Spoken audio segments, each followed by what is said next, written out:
Welcome in, everybody. Week 10 of the high school football season right here on CVC TV. Kyle Cornell, AA, Anthony Alford with you as always for your pregame show, getting you ready for the final game of the regular season right here on ChagrinValleyConference.com. A matchup between Crestwood and Fairview, and AA playoff implications are aplenty in this matchup. Yeah, for the Red Devils, it's simple. They need a win here in order to get into the playoffs.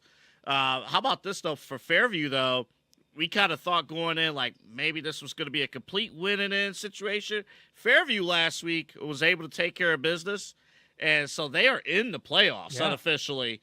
But it's going to be Crestwood. It's going to have to fight their way to get in. Fairview, though, still looking to fight for a higher seed. So a lot on the line here for both of these teams. You want to position yourself, if you're Fairview, to get a higher seed, maybe even – I don't know about host a playoff game, but get in that conversation to be in there. And a big win over a team in division who's had a pretty good season too. At Crestwood at 5-4 would be huge for a possible 7-win Fairview team if they could pull off the win tonight. It'll be big time because, again, you think about the level of competition, in each region. Of course, Fairview in Division 5 Region 18, the Red Devils Division 5 Region 17. So you really think about the level of competition within the playoffs, 1 through 16, there's a difference. So if you can move up, the further up you can move, that's going to be huge. So obviously one team needs a W to get into the playoffs, but it wouldn't hurt if Fairview also won today and they got a higher seed. It's going to be an exciting matchup, of course, right here on CVC TV. Week 10 action. It does not get better than this. Quick break. On the other side, we're going to hear from both coaches as we gear up for your final game of the regular season here, high school football in Northeast Ohio. Back after this. Ohio Center for Oral, Facial, and Implant Surgery is this year's title sponsor for CVC TV. Their practice diagnoses and treats facial pain and injuries, and also offers a full range of dental implants and bone grafting procedures. Look no further than the Ohio Center for Oral, Facial, and Implant Surgery for all of your oral surgery and cosmetic surgery needs. Please visit their website at www.ohsurgery.com. That's ohsurgery.com. Welcome back in. Pregame show, week 10 of the high school football season. We made it somehow. We're limping into the finish line. At least we are. Oh, it's a limp to the finish line. It's a limp. I'll tell you what, we're so excited, though. Again, Coach France from Fairview back on this week. Big matchup between Fairview and Crestwood. Essentially, playoff positioning really important here. Win and you're in. Win and get a really good seed. Coach, welcome back into the pregame show, sir. How you doing? Good. Thanks for having me back. Glad you guys are covering the game again. Oh, so excited to obviously have Fairview again on the schedule. I've been talking about this last year. My first year was last year with the CVC. And I'm like, man, Fairview, why aren't we covering Fairview games? This is great. Now, they obviously heard my cries. We get 2 in one season. This is fantastic. Just talk about the team, man. I know last time we obviously had a discussion in the game with Chagrin Falls. Unfortunately, that game did not go your way. But since then, you guys have rattled off 2 big wins in a row to put yourself in really good position for this Week 10 matchup with Crestwood. Give us the scoop, man. How you guys feeling? Yeah, I mean, we had a pretty good first half against Chagrin Falls, and then we just let some turnovers and some mistakes really shoot us in the foot in the second half. And our guys did a really, really good job learning from that. We bounced back really well versus Cardinal, had a big offensive output, over 500 yards against them. Got the running game with LaMarcus Clark going really, really well against Cardinal, and then had a huge playoff atmosphere game versus Berkshire last week. And our guys came out hot. We went up 14-0 real quick and then let them back in. But then we finished second half really, really strong. Another 100-yard performance running the ball by LaMarcus. And, having that learning situation from Chagrin Falls, I think, really paid off for our big win last week versus Berkshire. Let's talk about that a little bit because, when we saw you guys, that first half, the first – I was rewatching the game earlier in the week. I was just like, whoa. Like, the way that game started, it was like, man, bunch of turnovers and whatnot. You got ahead, and then something happened there, going into the half, and then the second half was a little bit of a struggle. How important have you guys been focusing in on finishing football games? You guys are really great as far as getting off to a hot start, but closing games, how important has that been as far as focus? That's huge. I mean, it's a goal from week one is, offensively is to score on that first possession of the second half. Whether you're up, tied, or down, scoring on that first possession of the second half is huge. We've been able to do it in most of the wins we've had this year. And obviously we weren't able to do that against Chagrin Falls. And we just let some things that we can't control affect the way we played the game in the second half. Our attitudes kind of went down, but we learned from it. That was our first big game here in a while this late in the season versus Chagrin Falls, and that's a really, really good team, really good coach team at Chagrin Falls. And I'd rather have that early, week 7, not in week 10 or 11 or so on. So we learned from it to finish and just control the controllables. And I think we've done a pretty good job about that the past 2 weeks. Coach, last time we talked, I said your offense is running like a well-oiled machine, and you practically slapped me through the Zoom call. But nevertheless, you mentioned the running game with LaMarcus, what he's brought to the table now, and give you guys that extra element. We know what your quarterback can do, and he can sling it with the best of them in the CVC. But having the running dynamic now and really establishing that and seeing the results, not only on the stat sheet, but obviously in the game when you're coaching and seeing the success of that run game, what does that do to this team and this offense when you talk about just opening up a whole nother set of layers of potential for you guys as you move towards the postseason? Yeah, getting the run game going has been a struggle all year. Our running backs and our line's done a good job. It just hasn't been explosive, and we've been able to get some explosive plays now. Just maybe getting more consistency up front with our line. We've had to move some guys around. We've been consistent the past 3 weeks with our starters up there. And, that just not being able to just sit back in zone or play man under too high with our pass game and having to keep guys in the box. And if not, being able to run the ball is huge going in to week 10 here and then into the postseason. Just you can play more numbers games in the box, count how many are in there. And if they're going to be soft in the box, let the big guys eat up front and run the ball. And if they're going to load the box, then we have the guys on the outside that can make some big plays for us. So it's really taken our offense to another level. And, we just got to keep building on it and keep executing. What is your focus level for the team defensively here in the second half of the season? It's always stop the run, and that's huge coming into this week is stop that run. Because if you can get a run game going, it's deflating morally to your defense. It sets up play action really well. And so, we're trying to make sure that we stop the run first and eliminate big plays. But that's been our big focus the second half of the season is making sure we're a little bit more sound tacklers and that we stop that run. Coach, what's the quote this week? What's up? What's the quote this week for the locker room? I know we talked last time about having different things for the team, kind of getting them ready. I don't have to ask you the rah-rah or calm, cool, and collected question anymore because we've crossed that bridge already. I was hoping you was going to ask again. But we got to know. We got to know what's the message this week for the team. Finish strong. Finish strong. I know it sounds pretty simple, but finish strong, be 1-0. It's second time in school history, the first time in 24 years that we've clinched a playoff spot. We've clinched going into this game, which I'm so proud of, these guys, this program from the youth all the way up. But we have to, be 1-0 this week and finish the regular season strong before we can worry about any of that. So that's been our focus. I think our guys have had a good week so far doing that, but it's just finish this regular season on a high note. How you just mentioned man, that's cool that you just mentioned that as far as the clinching the playoffs. How did it feel for your kids, when they were able to lock that in last Friday and when they got the news like, hey, you're going to week 11? Yeah, my phone started going pretty crazy at about 11 o'clock, 11:15. My athletic director texted me some people from the community and, on the staff and everything. We were actually at my house watching the end of the Guardians game with our wives and girlfriends and stuff. And when Joe Hytel, updated it and we clinched, it was pretty cool. And that's what we opened our team meeting Saturday morning with, was pulling up that. And their reaction was so cool. They were excited. It's something that we've strived for since I got hired here. And just to see their face and their reaction to clinching it was a special moment. But, we'll worry about that come Saturday when we figure out who we play. But we got a really good Crestwood team we got to go with first. So what's your key to victory to winning this game here tonight? This week is stop the run. They run that kind of single wing spin series offense where they're not going to spread you out too often. Number 2 runs the ball really, really hard for them.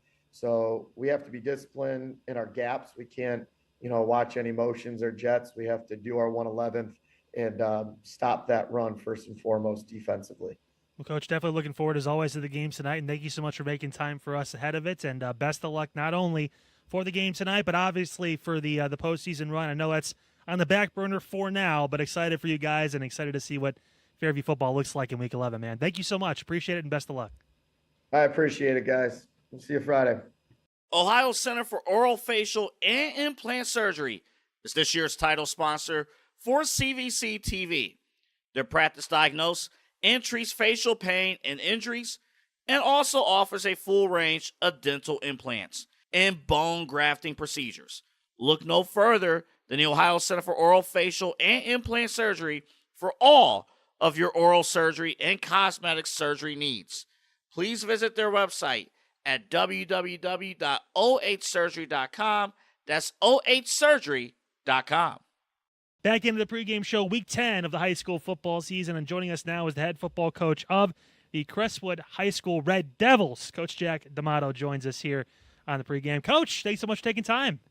Absolutely. Thanks for having me, guys. I appreciate it, and looking forward to seeing you guys at the game. It's going to be awesome. We're really excited, of course, to cover you guys this season, and it's been up and down here, but still pretty good for you guys, coming in 5-4 overall in the season. Coach, kind of talk to us about the season to this point. You guys had a really strong start to a couple hiccups throughout, but you find yourself in a really good position to still make some noise and get through into the playoffs here. Just talk about the season again to this point and where you guys sit as we improve and go into this last game of the regular season. Yeah, we started off the season 2-0, went to Cuyahoga Heights in the downpour, and that was a rough one for us in that downpour. So I think that was 35-0. Then we ended up with Beechwood and Brooklyn as crossover games inside the CVC, and then went into league play. I think we started with Cardinal and got the win there, and then have really been, we started with Chagrin Falls. Yeah. We lost that one 28-0, and then I had Cardinal. And it was a little bit of a struggle for us since that Cardinal game. Our kids are fighting really, really hard and doing everything that we ask them to do, leaving it all on the field. Not a lot of teams get, say they've been up on Kirtland. Last week we're up 6-0 until like 2 minutes left in the first quarter. Really slowed the game down and tried to do that, minimize their ability to have the ball. So yeah.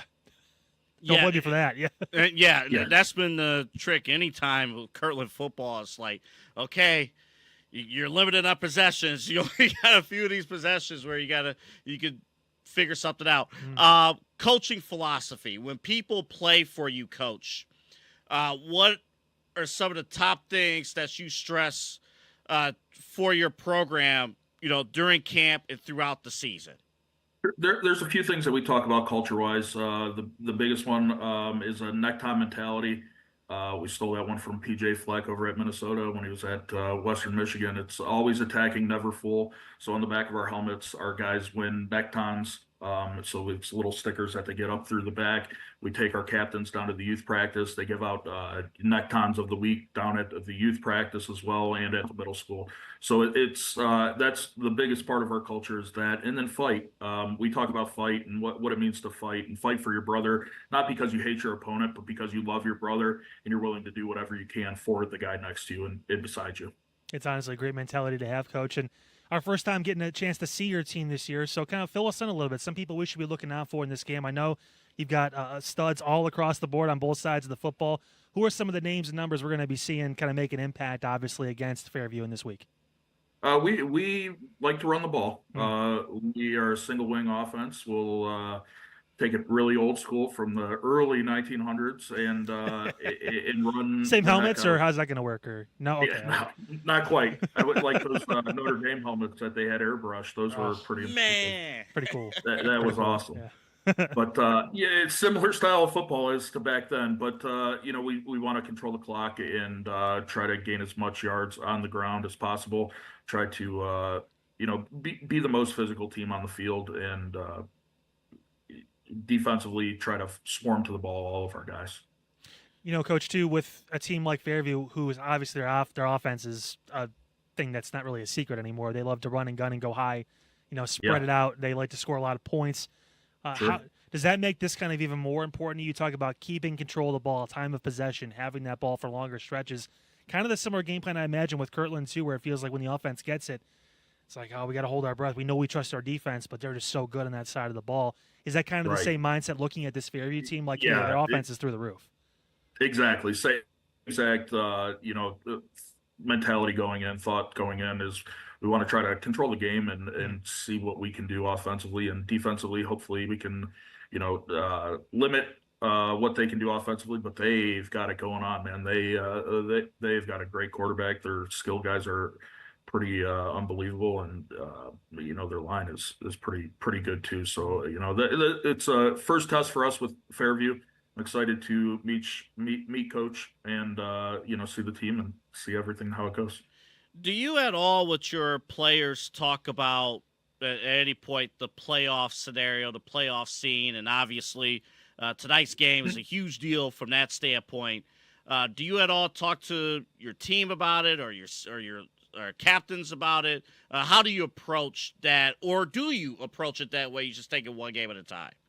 Not specifically. We have in the past, in previous years, but this year really we're worried about one game at a time and trying to put our best foot forward. I know it's cliche and everyone says it, but really that's the mentality we have to have as a team to be able to compete with inside the Valley. It's a tough division, top to bottom, and to be able to take it literally one game at a time.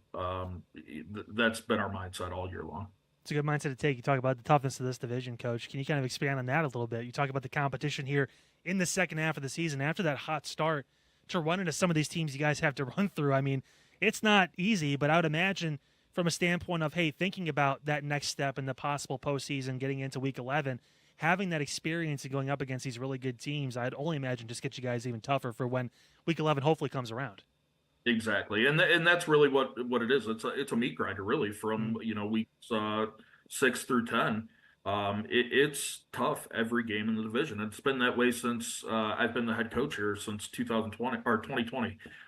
Every year, it's a meat grinder, and we've got to play our best football to be able to win games on Friday nights. And we've had some success, and we've had some setbacks as well. But we have to play the best brand of football, Crestwood football, that we can on Friday nights to be able to win inside the Valley. What is the focus on against this Fairview team? What's the keys that you guys are focusing on this week to get to 1-0 here at Week 10? We want to do what we do. We want to run the ball. You're going to see a heavy dose of Nate Blaziola. You're going to see Tristan Addis run the ball. Our quarterbacks, Charlie Summer and Michael Callista. You'll see Bryce Gill run the ball. We'll pass it when we have to because we can do that as well. We haven't passed a whole lot, but you'll see a little bit of that. But we want to dominate the line of scrimmage and see what we can do offensively. Defensively, we want all 11 guys to the ball, swarming, trying to play great coverage behind because their offense, like we said earlier, is something to be a little nervous about. Coach, last question while we have you here. I've asked every coach this that I've talked to this season, and I'm always curious the perspective from you as the showdown, quote unquote leader of the team, right? When you're about to head out for that last time before kickoff, are you the rah-rah coach? Are you the guy that gets everyone up and they're throwing chairs at the wall, they're going crazy? Or are you the coach that's like, hey, everyone do your job, kind of settling things down? Where do you kind of fall on that spectrum of hype and intensity as a head coach? Exactly where I'm at. We know what we prepared all week. We've prepared all year. We know exactly what to do. You know exactly what you have to do in every situation. Do your job. Everything will be fine. Trust your brothers. Do your job.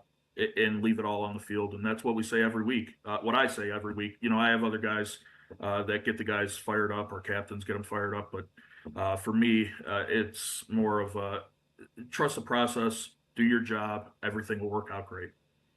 Love it. Coach, it was awesome. Thank you so much for the time. Looking forward to the matchup tonight. And yeah, best of luck as you guys gear up for a hopeful playoff run. It starts tonight, obviously going 1-0 in this week, and definitely put you guys on the right path. So, Coach, thanks again, and we will see you on the field. Good luck, Coach. Thanks, guys. Appreciate you. Ohio Center for Oral, Facial, and Implant Surgery is this year's title sponsor for CVC TV. Their practice diagnoses and treats facial pain and injuries, and also offers a full range of dental implants and bone grafting procedures. Look no further than the Ohio Center for Oral, Facial, and Implant Surgery for all of your oral surgery and cosmetic surgery needs. Please visit their website at www.ohsurgery.com. That's ohsurgery.com. Thank you to both coaches for stopping by and talking with us as we gear up. AA, final thoughts as we get ready for our huge matchup tonight between Crestwood and Fairview in Week 10.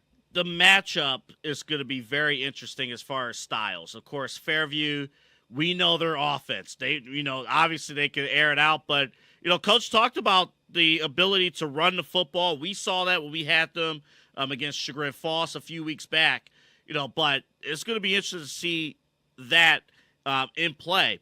Now, meanwhile, for the Red Devils side, they want to control the clock.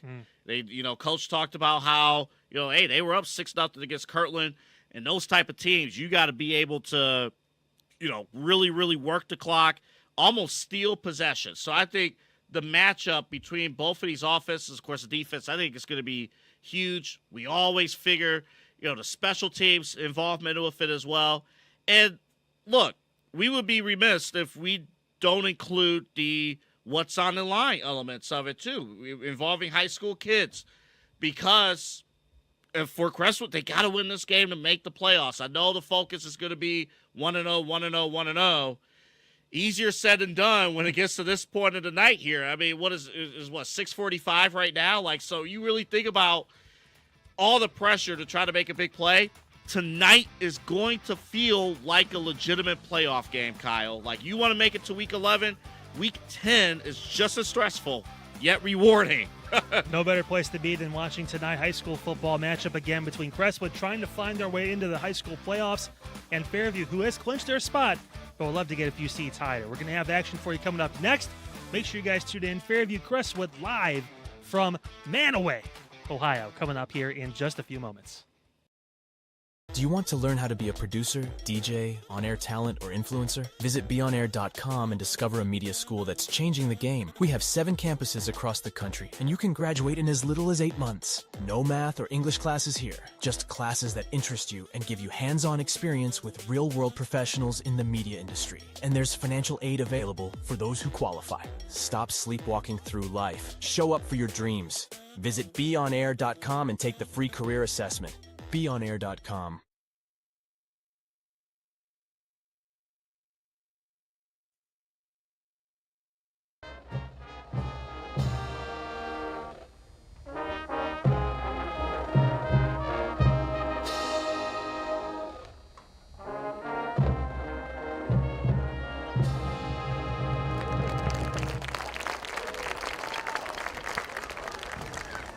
Welcome in, folks. Week 10 of high school football here on ChagrinValleyConference.com. The matchup today has stakes galore as the home Crestwood Red Devils take on the visiting Fairview Warriors right here on CVC TV. Kyle Cornell, AA Anthony Alford with you on the call as always. And AA, talk about one team in Fairview that has their playoff spot. They are in, but now it's about seeding for the Warriors. On the flip side, the home Crestwood Red Devils, if they win, they get in. Yeah, let's start with the Red Devils, the home team who needs this W to get in. You always wonder what the mindset is. And we talked to Coach D'Amato, you saw it on the pregame, but we talked to him on the field just a few minutes ago. And, kind of a interesting week, if you want to put it as such. You never know how kids react to situations like this. We shall see. But for Fairview, if they do win, they'll need some help. But, you just mentioned they already locked a playoff spot. They have an outside chance of hosting a playoff game next week with a W and some help in their region. So big stakes here tonight. Yeah, Fairview currently listed as the number 12 team. They're on the road, of course, the Warriors today. We saw them a little bit earlier in the season in a back-and-forth game that kind of got lost from against Chagrin Falls. But Fairview right now in Division 5, Region 18, again the 12 seed. If things stayed the way they are currently, the Warriors would take on Norway in the first round at Norway. So that'd be an interesting matchup, too, with the high-powered offense That's of a Fairview. great football team, too. And what about the home team now? Crestwood, of course, we talked about 5-4 on the season.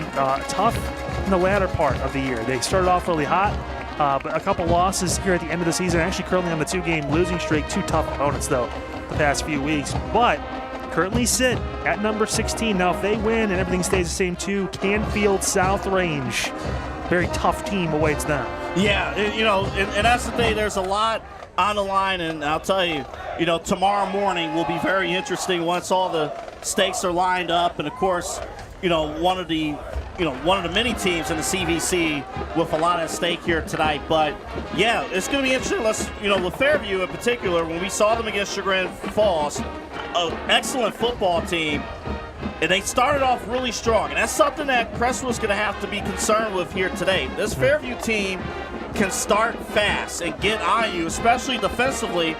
Can Charlie Summer, can this offense, for Crestwood really get things going on the right track? It's going to be obviously imperative, and we know that Crestwood is a run-first type team, but Coach D'Amato told us they're not afraid to throw that football around a little bit and make some plays, and Charlie Summers definitely got an arm for that. And again, both teams, we said they've been able to score points. Both have been able to get 50-plus a couple times this year, so we expect some fireworks in the game here in just a few moments as we are getting ready to go from Jack Lambert Stadium in Mantua. And here's the cool thing. So we're going to see for the second time this year Burke Lowry, the quarterback for Fairview. And you watched our pregame show a few minutes ago. He was one of the CVC Athletes of the Week. Yeah. And, so this guy, he is able to deliver the football, through the air. He has legs on the ground, too. So I am very interested to see even his progress from the last time we covered him 3 weeks ago and how he could lead this Fairview team. It's very easy for them to kind of rest up on their laurels after securing a playoff spot, but still a lot on the line here. Yeah, Crestwood will receive the first half kickoff. Fairview won the toss and deferred to the second half, so they're going to keep that high-powered offense off the field for now and give Crestwood the first crack at it. In what should be an exciting game, of course, for Fairview 2AA coming off that huge win at Berkshire. So that's a huge W, which essentially clinched them that playoff spot, that big win against another playoff team in the Badgers. So big momentum boost for Fairview. They've won a couple straight. And Crestwood trying to get another win in division. And this CVC Valley Division 2 is fantastic. We talked about possibly at the end of the day, maybe 5 teams making the playoffs out of the 6 in it. As the kickoff is fielded, near the 35, turning upfield and getting down near midfield. On the return was Crestwood. That was, I believe, Mason Satterley who took it out there, and that's where this offense and senior Charlie Summer will take over. We had him 2 years ago, the last time Crestwood was on CVC TV for football against Beechwood. And Charlie Summer, even then, had a huge arm. His Jonas Honeycutt, former player, his father is a broadcaster here. We met him, and remember that connection. So we're going to see how much they kind of developed here, kind of get things going. Summer's off the field right now. He's actually not in the game at quarterback to start.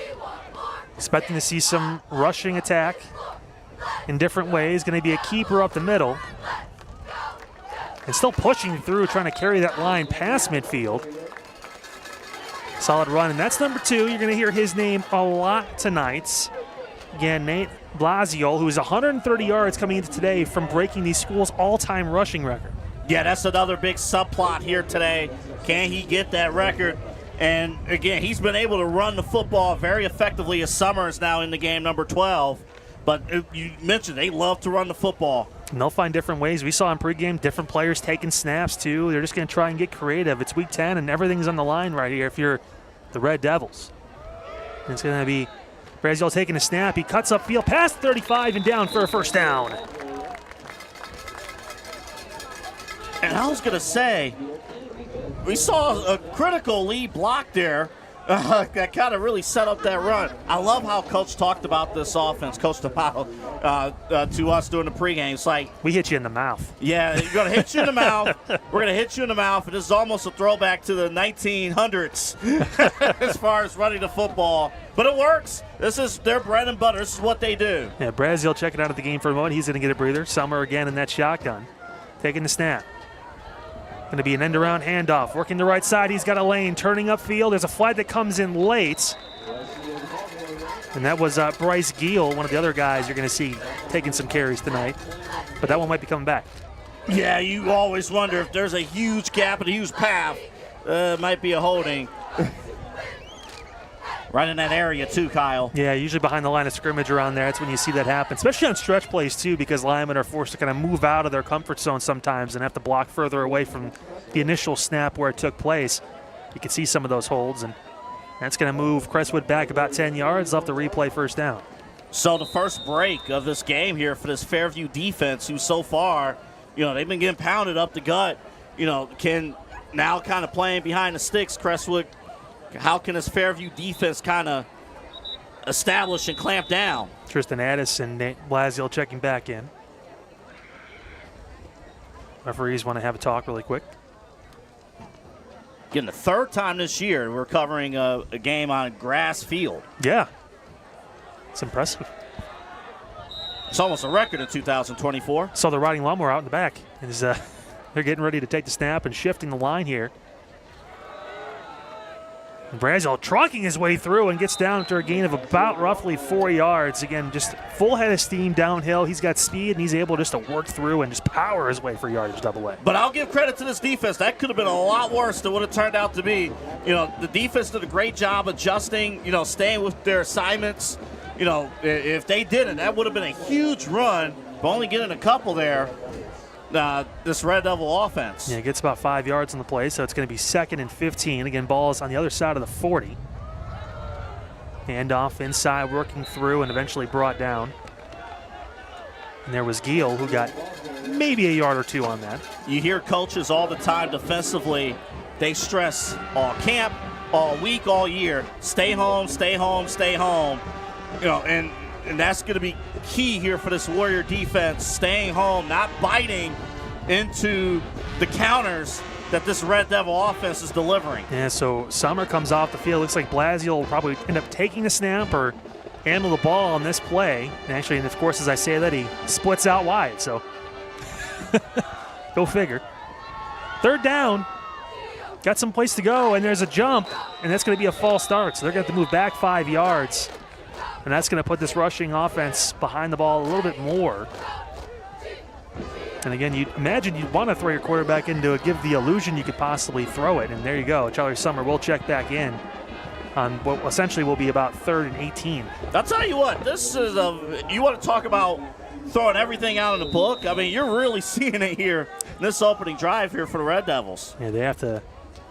And of course, we talked to Coach D'Amato about that. Hey, if we get in those situations, we can throw the ball. We trust Charlie to be able to get the ball down the field. Is this one of those times? 3rd and 18. Little fake handoff. Going to throw. Looking at the left sideline and over the head, incomplete. There's a flag that comes in late, and that could be a huge break for the Red Devils. The only mistake that they made defensively there, I understand the hands and whatnot, and you can dispute the call, but you got to play the football. If you don't turn your head and play the football, the refs are within their right to make that pass interference call. They're going to say holding on the defense. Or holding call. And that's probably the more appropriate penalty. But all that hand checking, you got to play the football. I'm curious to see what they do with this.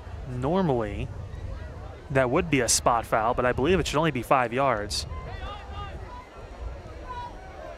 So they get moved. About the they're just going to replay the down, Kyle. Yeah, 31-yard line. Yeah, sometimes with holding, it's an automatic first down, but not in high school. They're going to replay 3rd. A little bit closer, though. Some chance to get some here. It's going to be going left side. Blasio turns the corner. He's got room. Down the left sideline. Inside the 15, down to the 10. What a run by Nate Blasio for 21 yards and a huge first down. Crestwood gets bailed out by the holding double A, and Blasio makes him pay. Man, I'll tell you, the blocking is on point. I love how he's running the football, too. If you notice, once he gets to second level, he switches his hands with the ball. So, he had the, watch right here. Actually, we're going to probably have to get back to live action, but he had the ball in his right hand, and then right there he switched to his left hand. Did a great job. It's smart to do that. Obviously, keep the ball away from the defenders and shield it with your body. Experienced runner. Blasio's already got 48 yards on the ground in just this first drive. Snap. Blasio again working left side, cutting back up the middle, and this time Fairview's defense able to stop him maybe after a yard or two. You want to know what a senior leader is like? So, great run. I've noticed a few of these plays where Charlie Summer, the quarterback, doesn't get the direct snap. He is in there blocking his behind off. Yeah, definitely a team player, to say the least. I mean, he's doing a great job in there, really getting in there. And you always wonder as a quarterback, get a little worried about that. Yeah, you think most quarterbacks want to take the snap, even if it is just handing it off to the running back. But again, just a different kind of offense here at Crestwood. Snap is taken by Blasio. He's working left side, cuts through. Blasio still on his feet, dives in and scores! Touchdown, Nate Blasio from 10 yards out, and Crestwood strikes first. And he's doing a great job working off tackle here. So you watch this play, it's just so much activity, a lot of the pulling guard there, and again, just doing a great job getting the cut in there. Tristan Addis had a great seal block at second level to eliminate the threat of the linebacker coming in. Gets the touchdown. Great drive going right down the field. A good start for Crestwood. We talk about so much on the line for them tonight. Going to go for two here. Maybe a direct snap. Addis trying to work his way through. He's going to get stuck by the Fairview defensive line, and that's where the score is going to stay. Stuck 6-0. The Red Devils leading the Warriors right here on CVC TV. And hey, the presenting sponsor for us here at CVC TV is the Ohio Center for Oral, Facial, and Implant Surgery, Doctors Keith Schneider, Don Lewis, and Jill Weber. Their specialties include dental surgery and implants, corrective jaw and facial surgery, and trauma reconstruction. For all of your oral surgery needs, visit the Ohio Center for Oral, Facial, and Implant Surgery website at www.ohsurgery.com. Wow, what a start. And again, we see it time and time again. We have a penalty, and, I know, it could have been disputed, but that holding penalty gave Crestwood another chance, and they just kept it on the ground. Only one pass attempt, which almost worked without the penalty. And the Red Devils, again, if you're just joining us, they need to win today in order to unofficially make the playoffs, and they're off to a good start.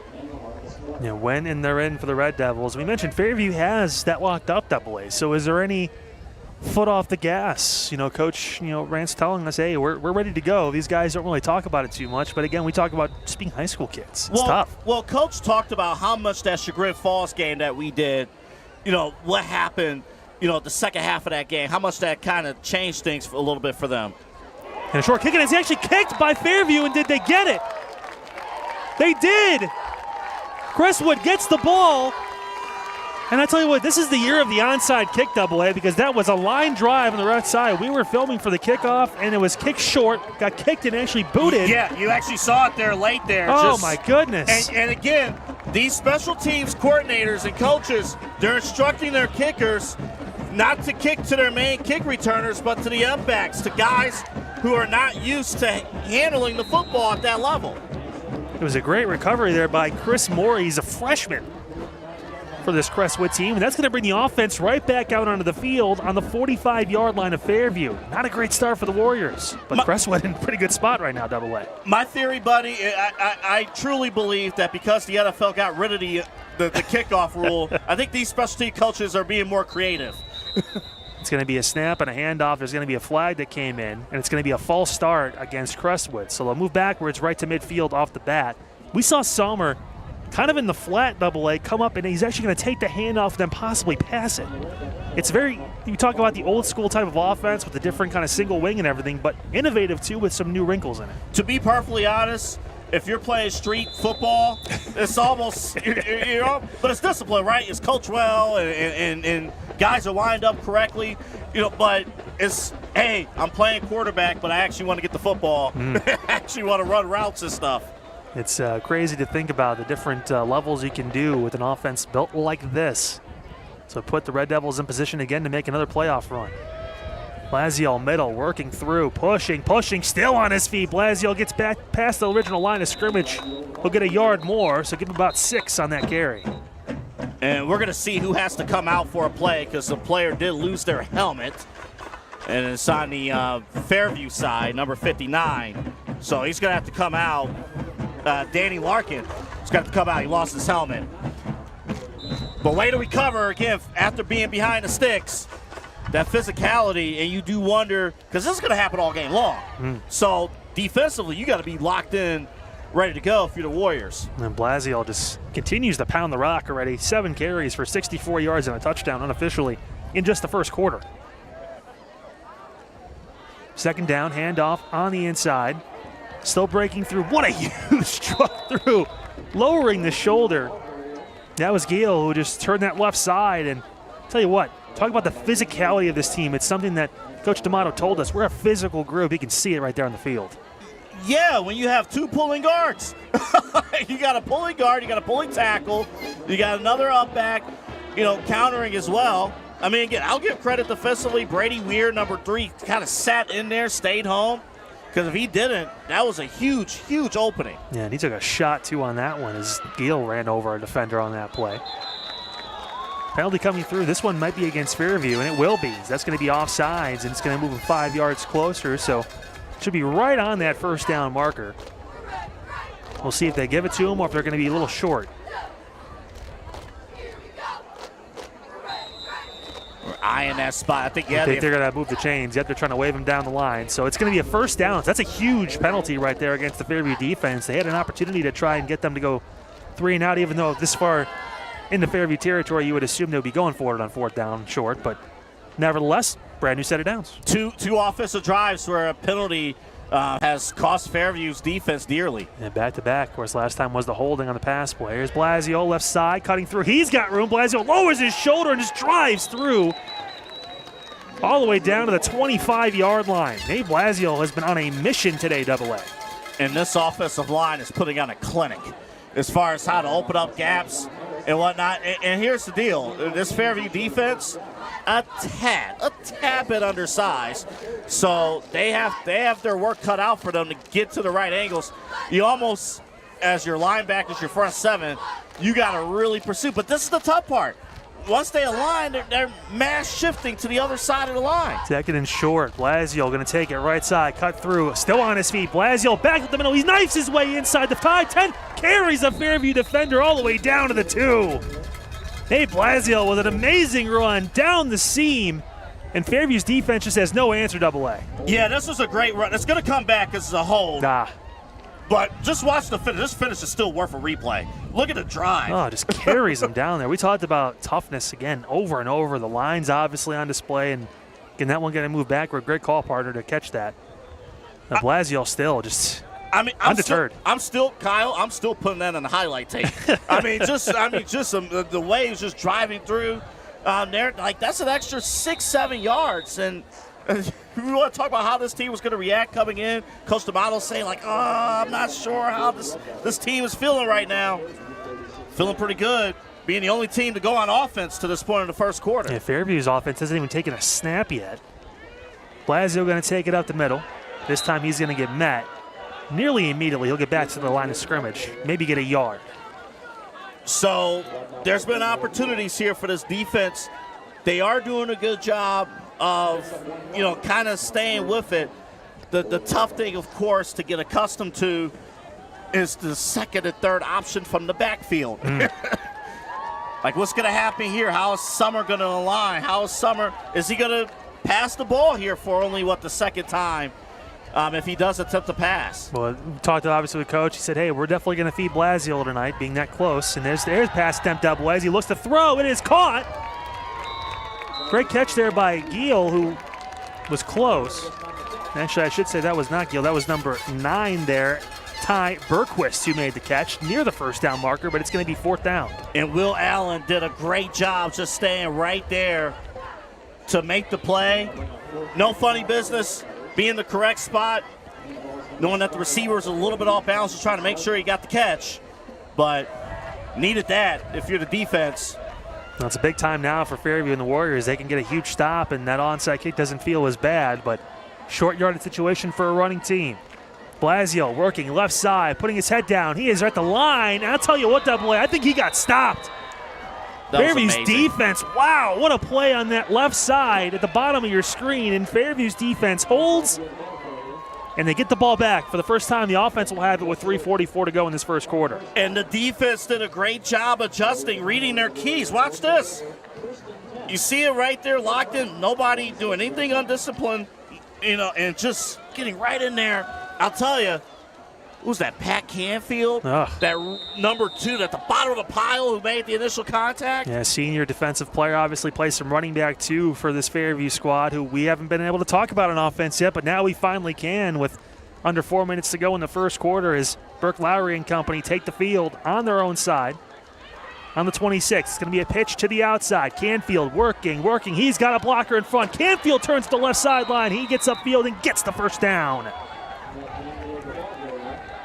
We need to talk about Brandon Juju Clark out there who made a solid block in the open field. Watch this. First off, big man 55. But watch that. Ooh, man. It was quick. If you missed it, you missed it. But it was in the replay. Clark stayed right in there and made a huge block out there in open field. Lowry drops the ball. It's still on his feet. It's actually kicked forward again, and it's on the ground. The Crestwood get it. They're waving it dead. And still no official ruling yet. I think they're going to say that, yeah, Lowry got to that ball. I'll tell you what, he dropped it, tried to pick it up, kicked it 5 yards forward, and I'm not sure what that was I don't know. Scary play for Fairview, but they retained possession, and that was close. Is enough to try and recoup here at 2nd and long.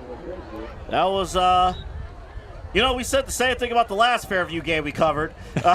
There was a bunch of fumbles in that game as Lowry looks to pass. And that one is going to be out of the reach of his intended receiver. He was going for Clark in the flat, so it's going to be 3rd and long coming up for the Warriors Double A. And that was for in reference to that game. That was both teams. That wasn't just Fairview. There was like 5 fumbles in the first half. It was a lot. And it was a nice night. Just kind of like tonight too here in Mantua. So tonight a little bit more breezy. Yeah, a little windy. But neither of these teams pass a ton, so that won't be an issue. Fairview doesn't pass at all, right? Well, yeah, the running gun offense that we're about to see develop right now. Lowry going to drop back the pass, looking left side throw. It's through the hands, and it's intercepted. Crestwood has the football. Left side still returning the interception. And taken down at the 20-yard line. What a play right there by the Red Devils. Watch this. And it just came, first off, boy, that's tough. Just didn't bring it down. And the right spot, there was a monster block. And they're right there, a monster block of the return. We do have a flag that came in after the play. But that interception should stand Double A. I tell you what, Corey Bonaskis, right place, right time, the senior. One of the guys honored before the game tonight, of course, being senior night too here at Crestwood High School. And, man, what a play off the tip pass. That's a live ball. You never know where it's going to go. And right place, right time, makes the play. And, again, Fairview looked like they had a little bit of momentum. That first play, they moved for a first down, but 2 pass attempts go awry, and Crestwood has the ball right back. So what? They only ran 3 offensive plays? 4 offensive plays? I think 4 at the most. And, yeah, that's tough so far for Fairview to start this football game. One of the things we were concerned about, like, hey, how are they going to come out knowing that they are officially going to play in Week 11? How do they approach this game? Yeah, against a hungry football team who, again, I don't want to overstress, the cameras and whatnot, but Crestwood hasn't been on CVC TV in 2 years. And, we heard the buzz here about this being a game of the week, their spotlight opportunity to clinch on YouTube, on television. Could be a pretty special night. All right, so Crestwood after the penalty, going to have the ball. Summer looking to pass. He's got a receiver open, streaking, caught, turns upfield, and touchdown. What a play right there by Crestwood. Oh, Wyatt Januska threaded this needle with the seam there. Great throw from Sommer for a touchdown. I'm telling you right now, Charlie Sommer, even though they don't run that, or even though they don't pass that much, he has an arm And the senior quarterback can deliver. And these receivers, the routes that they run is really, really good stuff. And the Red Devils take full advantage of the turnover. One play in, getting the score. And Crestwood jumps out to his 2-score lead now, 12-0. They're going to go for the 2-point conversion. No kicker listed on the roster, so Crestwood just willing to take their shot here. Blasio taking the snap, cuts up the middle, works his way through, and he may have got stopped short again, and he did. So Blasio could not get in. That means the score stays 12-0. Crestwood on top of Fairview right here on CVC TV. Now, if you got a tree emergency or need expert tree care, call Taz Tree Service. The number 440-567-0962. With over 25 years of experience, they specialize in tree removal, trimming, stump grinding, and more. Their fully insured team offers swift responses and affordable pricing, ensuring peace of mind and top-notch service. Visit TreeRemovalServices.com to book your appointment today. That's Taz Tree Service, dependable, professional, and ready to meet all your tree care needs. Thank you, partner. Appreciate that. Yeah, we're like in the skybox here tonight. We're on top of the skybox. Tell you what, great view from up here. We can see all of Mantua. Man, the trees here are phenomenal. Even the trees behind us. Took a poll down with the crowd. It is pronounced Mantua. I know there was a story on Fox 8 a few years back, too, about what do you call the place. And I forgot about that story. Yeah, some people call it Mantua, but Mantua is, I believe, the accepted terminology. Well, Kyle is right up there with Mentor and Ashtabula, Ohio. Don't forget Medina. That's right. Yeah. Now, Crestwood off to a hot start. They're going to boot this one away again. It's going to be a short kick taken and again drop, but picked up by Fairview. Working back the right side, there is some room to run. Allen trying to make a play, and he's going to get torn down just past the 35 to the 36-yard line, and that's where Fairview will take over. Second offensive possession double-A, but that first one was tough. It was tough. I want to mention something quickly about the kickoff. Be very mindful as these kickoffs going. They're dropping in a dead zone. You notice a little bit of miscommunication, who was going to get the return. So Crestwood is making a concentrated effort to get a kickoff, drop in a dead zone where nobody can get it. So this is something to keep an eye on. But you're right, this offense looking to get back on track. So we'll see if Burke Lowry can shake off the early rust as he pitches out to the outside.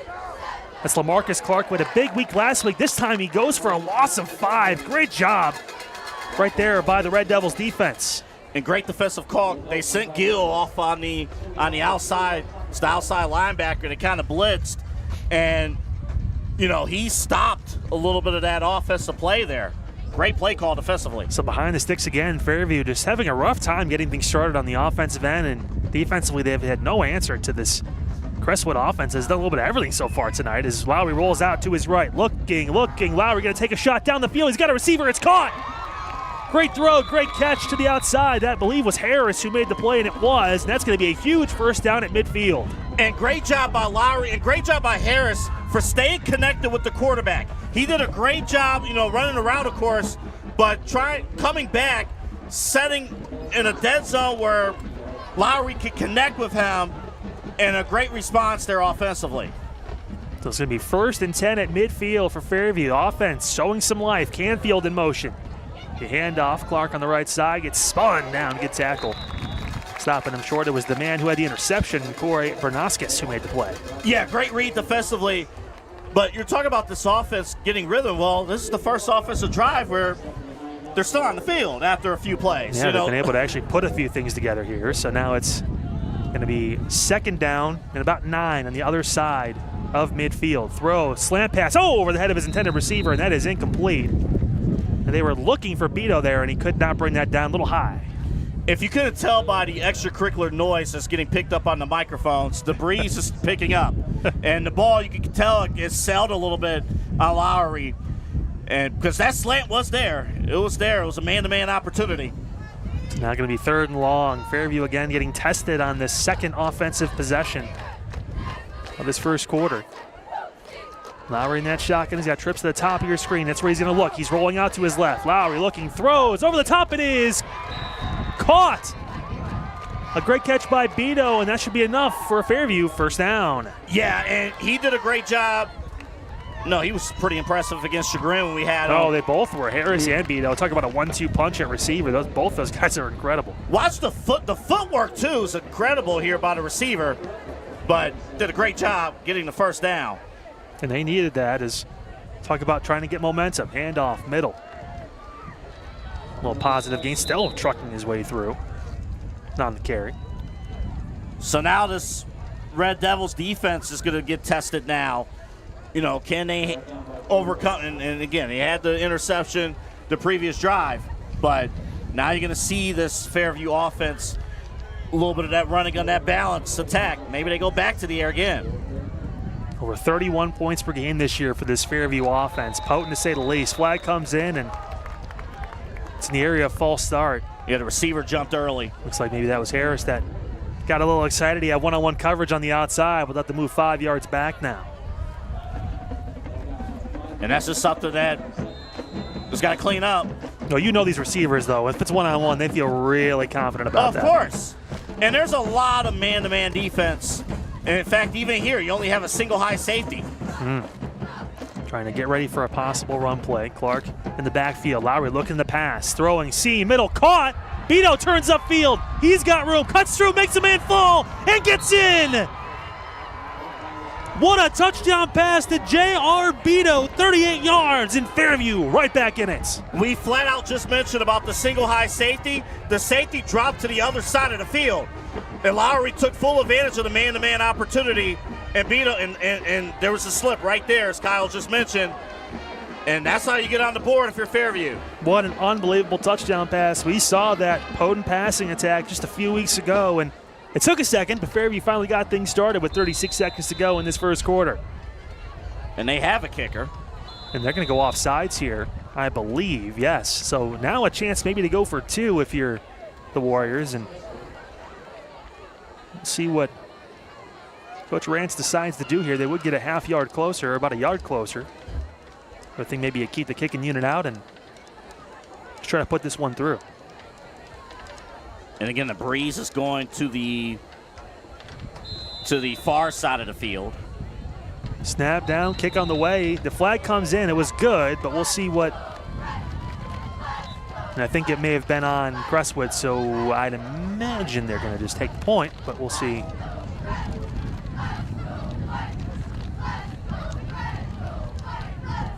Players hanging out for a moment. The extra point did go through. It was good, but. See if Coach Rance just wants to. Well, it should want to kick it again. If they're going to stay on the field, I imagine they'd go for two. I think they are. Or we'll see. Interesting call. Remember, Burke Lowry holds for the extra points, as well as obviously the quarterback. And are they going to try and kick it again? I don't understand why you wouldn't decline that. The official made the decline sign, I thought. But. So another extra point attempt, maybe some kicking practice. That one almost got blocked. It's low, it's right, but it still finds its way in, and it's good. Tell you what, I guess just getting some reps in if you're Fairview, but they get the lead, or they get back closer to trying to regain the lead. 12-7 to score right now as Crestwood holds on to a 5-point lead right here on CVC TV. Well, if you're dealing with a sewer or drain emergency, don't wait. Call Sewer Cleaning Company. The phone number, 440-290-6055 for 24/7 service. With over 500 5-star reviews, they provide expert sewer and drain cleaning, camera inspections, storm drain, repair, and more. You can trust their honest and transparent services to get your home back in order. Visit sewercleaningcompany.com for more details and to schedule your appointment today. That's sewercleaningcompany.com, your local sewer and drain experts. First-team customers receive a free video drain inspection. Well, that's how you respond, going right down the field. I tell you what. And going. But they're taking full advantage. You know, Crestwood's running a ton of man-to-man defense. I wonder if that's going to be a little bit of an adjustment going forward, because they was concerned about the running attack. But you saw that directly result in that touchdown. Single high safety drifted to the other side, and Fairview getting the touchdown. So the Warriors will kick this one off. There's a standard kickoff. They actually finally see one. That down the far top of your screen, right sideline. Huge tackle and caught down inside the 10. Januska had nowhere to go. Great job by Fairview's return team, and now the Warriors starting to get some momentum, Double-A. Yeah, Mason Woodworth did a great job there, open field tackle, and that's, man, your special teams coach, you love everything you just saw there. Oh, what a job, too. We've seen so many players run through that and actually miss the tackle, but give a lot of credit where credit is due. Kyle, that's a tough, believe it or not, it's actually a very tough play to make because if you're just screaming down the field and you don't set your feet, you don't make the tackle, you're going to easily miss the returner. This puts Crestwood in a tough spot on the offensive end, down on their own 11-yard line here, 1st and 10. The keeper Blasio up the middle, he's still able to lower that shoulder and get down for a gain of about 4. And no reason not to get away from your bread and butter if you're Crestwood, just pounding the rock, running the football. And they're going to have a little bit of time to rest as the quarter comes to a close. Yeah, score after 1, going to be 12-7. Crestwood leading Fairview here on CVC TV in what has been an eventful first quarter. Right here is our game of the week in Week 10, the last week of the regular season here on Chagrin Valley Conference TV. Well, transform your property with a fence from R&T Fence Company. Family owned for over 36 years, they provided top-notch fence installation services right here in Northeast Ohio. Specializing in residential, commercial, and industrial fencing, they offer a wide range of options, including aluminum, vinyl, wood, and chain link. Call 330-626-5170 for a free estimate or visit rtfence.com. Whether you need a new fence or a custom gate, trust the experts at R&T Fence Company to deliver quality and professionalism. That's rtfence.com, your fencing solution. One little sidebar, if you're watching Fairview for the first time, this is their first year in the CVC. And what a successful first year has been for this Fairview Warriors team in the Chagrin Valley Conference. You always wonder how you are going to do moving into a new conference. Rootstown is actually going to join the CVC next year. So you always wonder how that's going to all play out. And I think it's been a pretty successful year for Fairview. It's one of those big wins for Crestwood earlier in the year, that week one win. Interesting score, 20-2 against Rootstown, but one of those teams that always seems to be around 500. And again, they'll be in the CVC again next year. So excited to see those guys come through. That would actually be the second team from this county to be in the CVC. It's going to be offsides on Fairview, so the ball get moved up 5 yards. But, honestly, the way this game's played out so far, I think both of these teams are in a great place, great mindset. Fairview took a little minute to kind of wake things up, but they're in a good place. Direct snap, Blasio gets stopped, and then bounces off to the left side. He's going to get torn down, though. Great closeout speed right there by Fairview. And it's going to be 3rd and short. And Fairview is starting to catch on a little bit to their assignments. And they're more confident, right? The first initial possession, maybe the first 2 possessions, when they couldn't get off the field with the onside, it seemed like the defense was a little unsure of themselves as far as where they need to go. But now they're communicating, now they know where they need to go, and they're pursuing. Wonder if Crestwood is going to use that against Fairview now that Fairview is pursuing. 3rd and short for the Red Devils. Right side of carry and just nowhere to go, and they're going to be short. They may actually lose a yard on the play. Tell you what, that was, I believe, Jackson Rattray who had the ball and just could not find a seam. He actually loses a few yards, and it's going to be 4th at about 2 to 3. Yeah, defense was crashing, and they're crashing through. And it's never just one guy that gets in there. It's multiple guys dropping in and making a play. They're not getting caught anymore by the offensive lineman. So this is going to force a punt. Rare for these teams, both like to score, as that one's going to take a Crestwood bounce past midfield and keep rolling down. Look at that, it's going to go for a mile. It eventually does stop just north of the 30-yard line, and that's where Fairview's offense will take back over with all the momentum right now, Double-A. Yeah, they do, and it's going to be interesting to see how this defense makes a stop, but Fairview, you're seeing them take full advantage of the man-to-man opportunities, but hey, they can run too. They have success running the ball, but we'll see if they go back in the air once again. Love throwing that ball with Burke Lowry, who had a tough start. He was 0 for his first 2 through that interception, but he's been able to bounce back since then, and essentially has been on fire, and obviously that 38-yard touchdown strike to J.R. Beto on the last drive. Warriors trying to put another one together and possibly take the lead. He's been on the money, and again, just joining us, who's one of the CVC Athletes of the Week. This guy can deliver. Now we're going to look in the flat throw. It's caught by Beto. Great catch, too, in a tough situation, but they say maybe it actually – did he bounce it, or was there a flag before to stop play? I think his knee was down. I was going to say, he picked that really low, and I thought it was kind of strange. We'll see now in this replay here if he kept it up. Now his knee was on the ground, left knee. I guess he dragged it a little bit too much. So they'll actually lose a yard on a completion there. And remember, in high school, unlike the NFL, you don't have to be touched in order to be ruled down in that situation. So second down. LaMarcus Clark on the carry on the right side. He gets just past the original line of scrimmage, maybe about gain of 2 or 3. Yeah, LaMarcus Clark, one of those guys offensively, Fairview kind of relies on the last couple of weeks, but defensively, great job there by the Red Devils making that stop. So third down and long again for this Fairview offense. Can they find another way to make a play here? Lowry looking, throwing. That is through the hands of a defender, too. I tell you what, he's been all around the ball today, number 51 for Crestwood, Corey Barnaskis, who was able to help break that pass up. Beto was the intended receiver. It's going to bring up fourth down. Here comes the punt unit. Yeah, I thought defensively they kind of read their Lowry a little bit. And I was wondering if that was going to be intercepted, but it was. Well, he threw a cannon, too. Yeah. It's hard to catch that ball tonight, too, as the wind starts to pick up, and it's getting a little bit chillier here in Mantua, Ohio. Well, if you want to play in Week 11, this is the conditions you're going to get. Now, both these teams want to play beyond Week 11, and they understand that means, hey, you get a little chilly out. It was 35 degrees this morning. Taking your morning stroll. Yeah, it was 35. It was one of those where you overdress in the morning, and then you're sweating by fourth period. Yeah. That was just me at work in general. Yeah. The punt is away. Lowry boots it down the field. It's going to be a fair catch and taken in at about the 35-yard line. I think that's one of the first times we've seen a fair catch, and it actually went as planned. I know. Off punt. It goes to show you how tough it is to even execute it.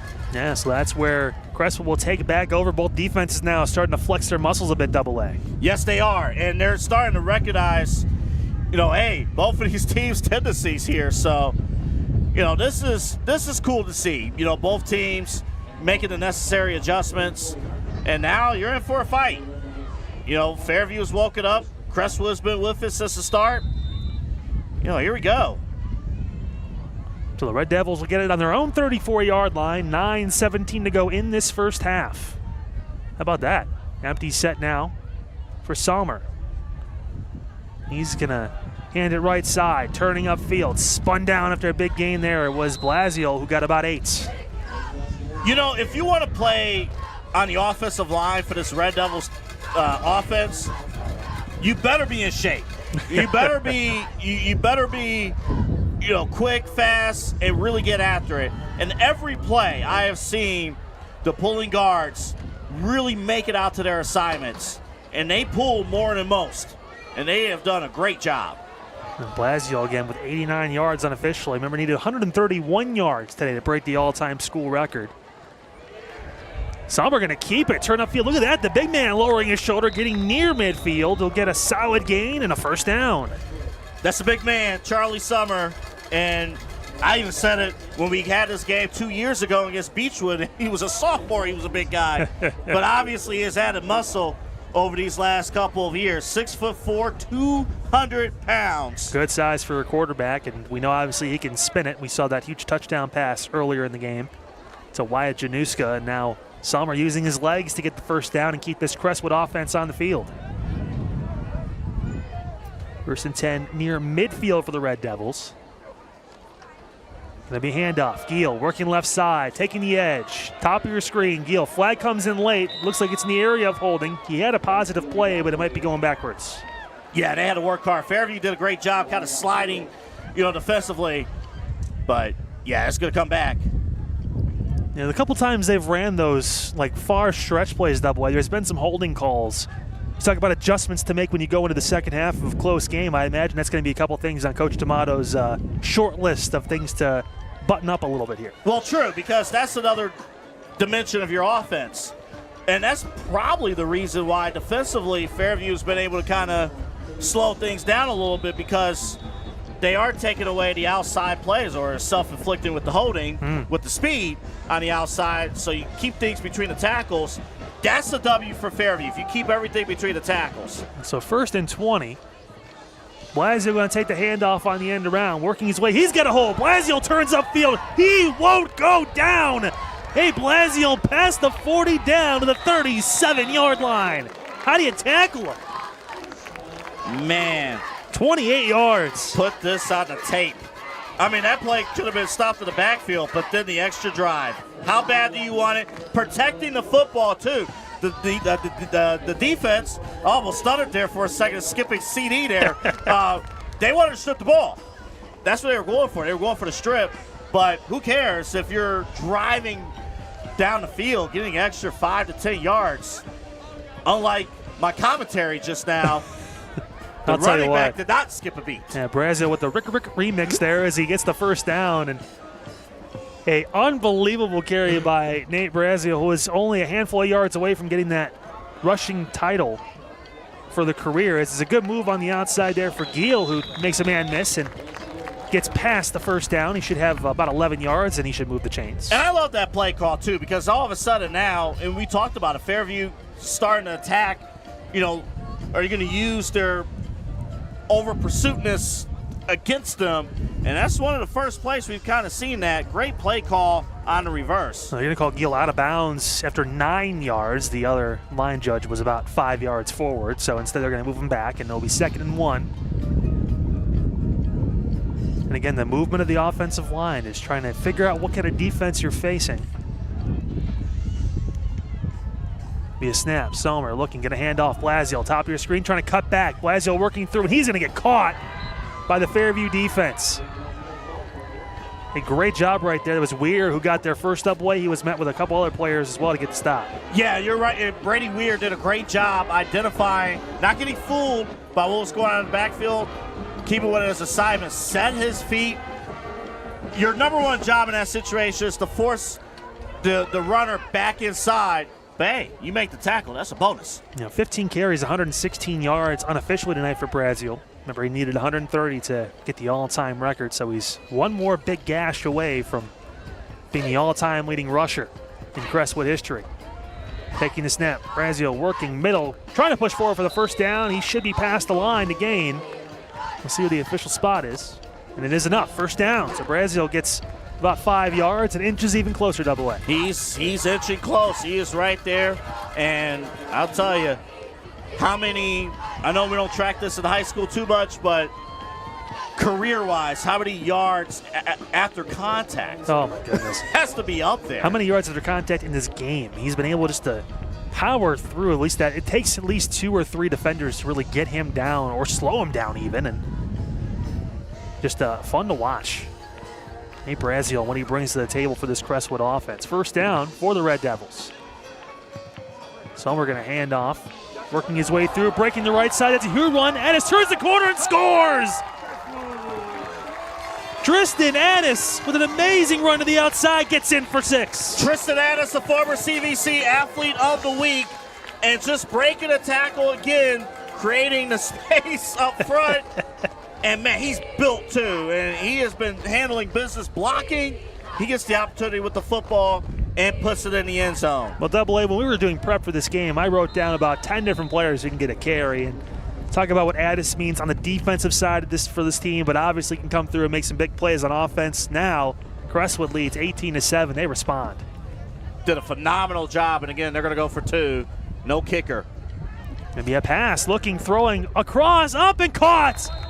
It is good. Januska, who got the touchdown pass earlier, catches the 2-point conversion, and it now is 20-7. And Crestwood with the lead with playoffs on the line right here on CVC TV. You can watch the replay again, folks. Is again a nice job by Sommer to roll right, throw back left, had him wide open in the end zone for 2. Now stay comfortable year-round with Air Quality Control Heating and Cooling. Serving Northeast Ohio for over 35 years, they specialize in residential HVAC installation, repair, and maintenance. From air conditioning to heating, they handle everything. Need emergency service? Well, just call 24/7 at 216-531-5202. You can ask for Joe or visit the website, airqualitycontrolhvac.com, for more information and to schedule your appointments. Trust the experts at Air Quality Control for reliable, top-quality HVAC solutions. That's airqualitycontrolhvac.com. Your comfort is our priority. Another opportunity, for this, anybody who's been called upon to carry the football, and it's hard to not credit the offensive line again. I don't think we're going to be able to say enough about how many opportunities this offensive line creates seemingly on every play. And we know the focus obviously tonight was on Braziel and that, of course, the all-time rushing record for Crestwood, as well as the other looming, 500-pound gorilla in the room, which is the playoffs and possibly getting in for Week 11 if you win this game against Fairview. But the other guys, the other receivers, the other running backs stepping up and making plays, whether it's Januska or Addis there, that's huge. Low line drive kick going to be taken by Fairview at the 25-yard line. It's Allen again who breaks the tackle, and he's got room. Allen working back the left side, still on his feet. Just trying to make a man miss, and Allen gets brought down past 35 down to the 36-yard line. Well, he's got wheels, but you wouldn't be able to tell. Trying to make a bunch of people miss going back and forth, but Allen still gets some positive yards, and Fairview's offense needs to respond here, AA. Yeah, they do. It's been, this Warriors offense, they're a great moment when they look good, they look great. And then there's a few plays where it's just stalls. And I wonder how aggressively this offense is going to come out here on play number 1. Do you put it up top again? Do you do it on play 1? Not many deep shots taken by Fairview in this game. They had the one, obviously, that went for the touchdown, that 38-yard strike to Beto, but since then it's been tough sledding. And again, win is a factor, but against man-to-man. And they're throwing into the wind now as Beto catches it, works back inside. He's got room. Beto turns upfield. He's got speed. Beto breaks down the left side. One man to beat. J.R. Beto for 6. Wow. On play number 1. Hey, put it up in the air. On a screenplay, AA. Oh, that stiff arm too, Kyle. A curl 7 yards down the field turns into 6 points for Fairview. J.R. Beto turned on the Jets, and, man, he is hard to catch. And it's just speed, too. It is hard. I wonder how much longer this defense is going to go man against these receivers because there's just too much speed that you're sacrificing. 64 yards for a touchdown. J.R. Beto with his second of the game. What a phenomenal play. Extra point is up, and it is going to be no good. It goes right. Maybe it got clipped, too. So the score going to stay 20-13. Hey, it looks kind of like a normal score. How about that? Yeah, it does. On CVC TV. And our presenting sponsor is the Ohio Center for Oral, Facial, and Implant Surgery. Dr. Ski Schneider, Don Lewis, and Jill Weber. Their specialties include dental surgery and implants, corrective jaw and facial surgery, and trauma reconstruction. For all of your oral surgery needs, visit the Ohio Center for Oral, Facial, and Implant Surgery website at www.ohsurgery.com. Well, that's a way to respond. Yeah, we were talking about, this Fairview offense sometimes can get cold. It just happens. But I love the aggressiveness by the coaching staff. Hey, let's put it up in the air on play number 1. Let's see what happens. I mean, phenomenal job. And they did a great job. I'm telling you, man, the speed that you see from these receivers, it was just from a curl. And just able to get one stiff arm, and then you turn on the Jets, did a great job. The confidence in your receiving core to go make a play, and that's what's drawn Fairview back into this ball game again with just over 5 minutes to go in the first half. 20-13, Crestwood on top, but Fairview with that big playability always feel like they're in the game. We talked about both of these teams liking to score. Now we're getting some points on the board tonight. Take it in, here's Addis. He gets brought down immediately. A solid open field tackle right there. And again, that's the junior homecoming court member. Man, Whitworth again. Yeah, he's all over the field on special teams, defensively too. One of the guys that makes plays out there. And we even saw him a couple weeks back carrying the ball a few times, a receiver. Does a little bit of everything for the team, and that time with a great open field special teams tackle. Well, again, offensively, if you're the Red Devils, You stay with what you've been doing, right? You stay, with the attacks. But again, you see their advantage. They want to open up the perimeter on the ground. They don't want to just stay between the tackles. That's where Fairview wants them. But run more counters, more sweeps, get outside the tackles. First down going to be a Wow. handoff, and really nothing going on there.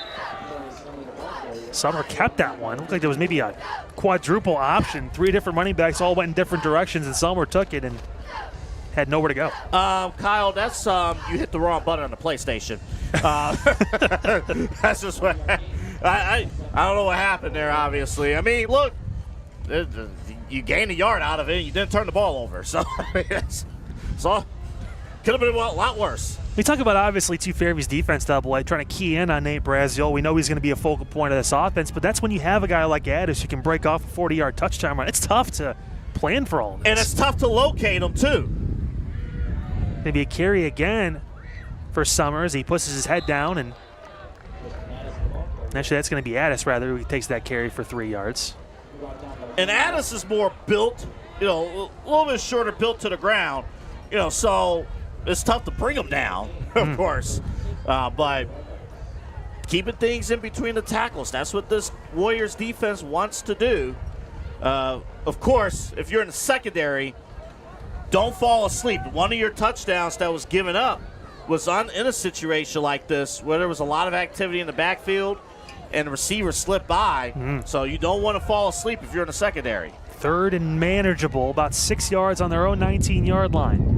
Sommer looking to pass, throwing in the flat. It's going to be caught and spun down past the 25 down to the 28-yard line. A solid catch there by Mason Satterley, and that'll move the chains. Yeah, that was a great find.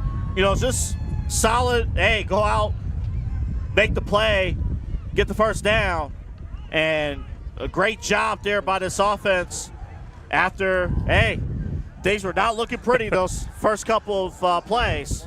They're starting to figure some things out now through the pass game, too. Sommer 3 of 3, 54 yards and a touchdown tonight. Of course, he had that incompletion in the first quarter double-A, but with the hold, it was nullified. So he's technically been perfect so far. And Coach Amato, again, and you've been on top of this, like, look, even though this is a run offense, they have no problem putting the ball up in the air when they need to. Trust their quarterback to do that. First down. Blaziel working, left side, working. Blaziel turns upfield and gets a positive gain of about 4. I'll tell you who also made the play, but obviously won't be credited with the tackle. Will Allen, number 12, the safety there, trailed the entire play. So as the tailback was trying to find somewhere to go, Allen stayed right with it, number 12, defensively stayed with it. And before you figure out what to do at the second level, you can't get past first level. Allen deceptively quick. We've seen him on some of those kick returns just trying to make people miss, but we found out he's saving his energy for defenses. Going to be second down. Braziel, carry, middle, puts his head down, pushing through. Going to get another gain of about 5. So as it stands right now, unofficially double-A, that's 130 yards on the ground for me. So Blaziel,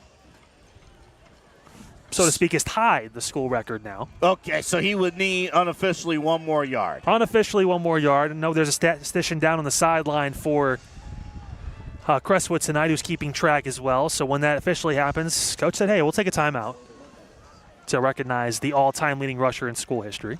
3rd and short. Could he do it here?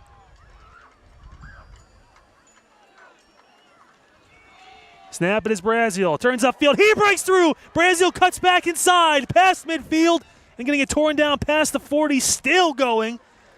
And gets down at the 35-yard line. And that should be the carry, as Nate Braziel is now the all-time leading rusher. Let's watch what was the record breaker. And you see the burst of speed. You see him protect the football. And you see those legs move. Did a phenomenal job. Of course, he did a phenomenal job. Here, perhaps the all-time, unofficially the all-time rushing leader here in school history. I think Coach maybe said, you know what, we're going to let him keep playing.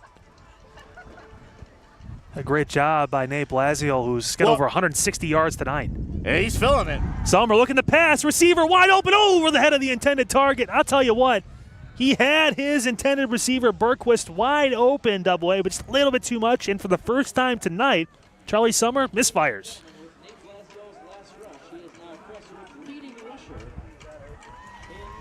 And there's the official announcement as Blasio gets that recognition from the home crowd. PA system announcing it. What a game. And we're only at not even at halftime yet, Double-A. Blasio's already got 160 yards unofficially on the ground, so I needed 130-ish to get the school record, and he's obviously crossed that threshold. Yeah, a phenomenal talent, phenomenal young man. Great accomplishment. The snap was high, and Addis had to bring that one down. He's going to lose a few yards on the play, so third down coming up. And the clock's still rolling, almost a minute to go in this first half, and Crestwood holding on to that 7-point lead. Remember, Fairview gets the ball to start the third quarter, so that's big for the Warriors. If their defense can find a way to get a stop, they'll have a chance to possibly come out and maybe try and tie this ball game in the third quarter. Yeah, and you see it right there on our scoreboard, too, that both teams have all 3 of their timeouts. Yeah, no one really rushing to take them at this point. I think Fairview just wants to try and make Crestwood earn it here. And if you're the Red Devils, no, they're gonna you're in a good spot right now. Yeah. You know, you was going for that big play that was just missed. It looks like they're going to take a timeout here, and they will. So Coach D'Amato will let the clock roll down to 31 seconds left. He wants to make sure there's not much time left if they don't get this third down conversion. So with that, we get a chance to ask you, hey, have you ever had an unwanted guest in your home? No, not this guy next to me, Double-A. How about unwanted wildlife guests? Well, Alpha Animal Removal is Northeast Ohio's #1 service for animal control. That's right. They even specialize in the exclusion and humane removal of things like bats. Yeah, that's a thing. We're right around the corner. Halloween's almost here. Double-A's looking in the trees to see if he can find one. Again, if you need your wildlife guests to be safely trapped and removed, we say safely with an emphasis there, visit alphaanimalremoval.com. That is alphaanimalremoval.com. Double-A, don't fly away. You know, here they have a full practice field right behind the stadium here. They do, yeah. With stands, too, so probably the middle schoolers probably play back there. And you got to think, too, with this being grass, not everyone can play on the grass. But the grass looks great, which probably means it hasn't rained that much this fall. Well, it's been raining points in this first half for both these teams that average 31 and 25 respectfully. Is a third down play. And Blasio working to the outside and going to get torn down. Actually, that's Giel, rather, who got the carry out there. And Giel got about roughly 8 to 10 yards, and it's going to be fourth down. Well, he didn't make. I mean, it didn't really matter, but he didn't make it out of bounds.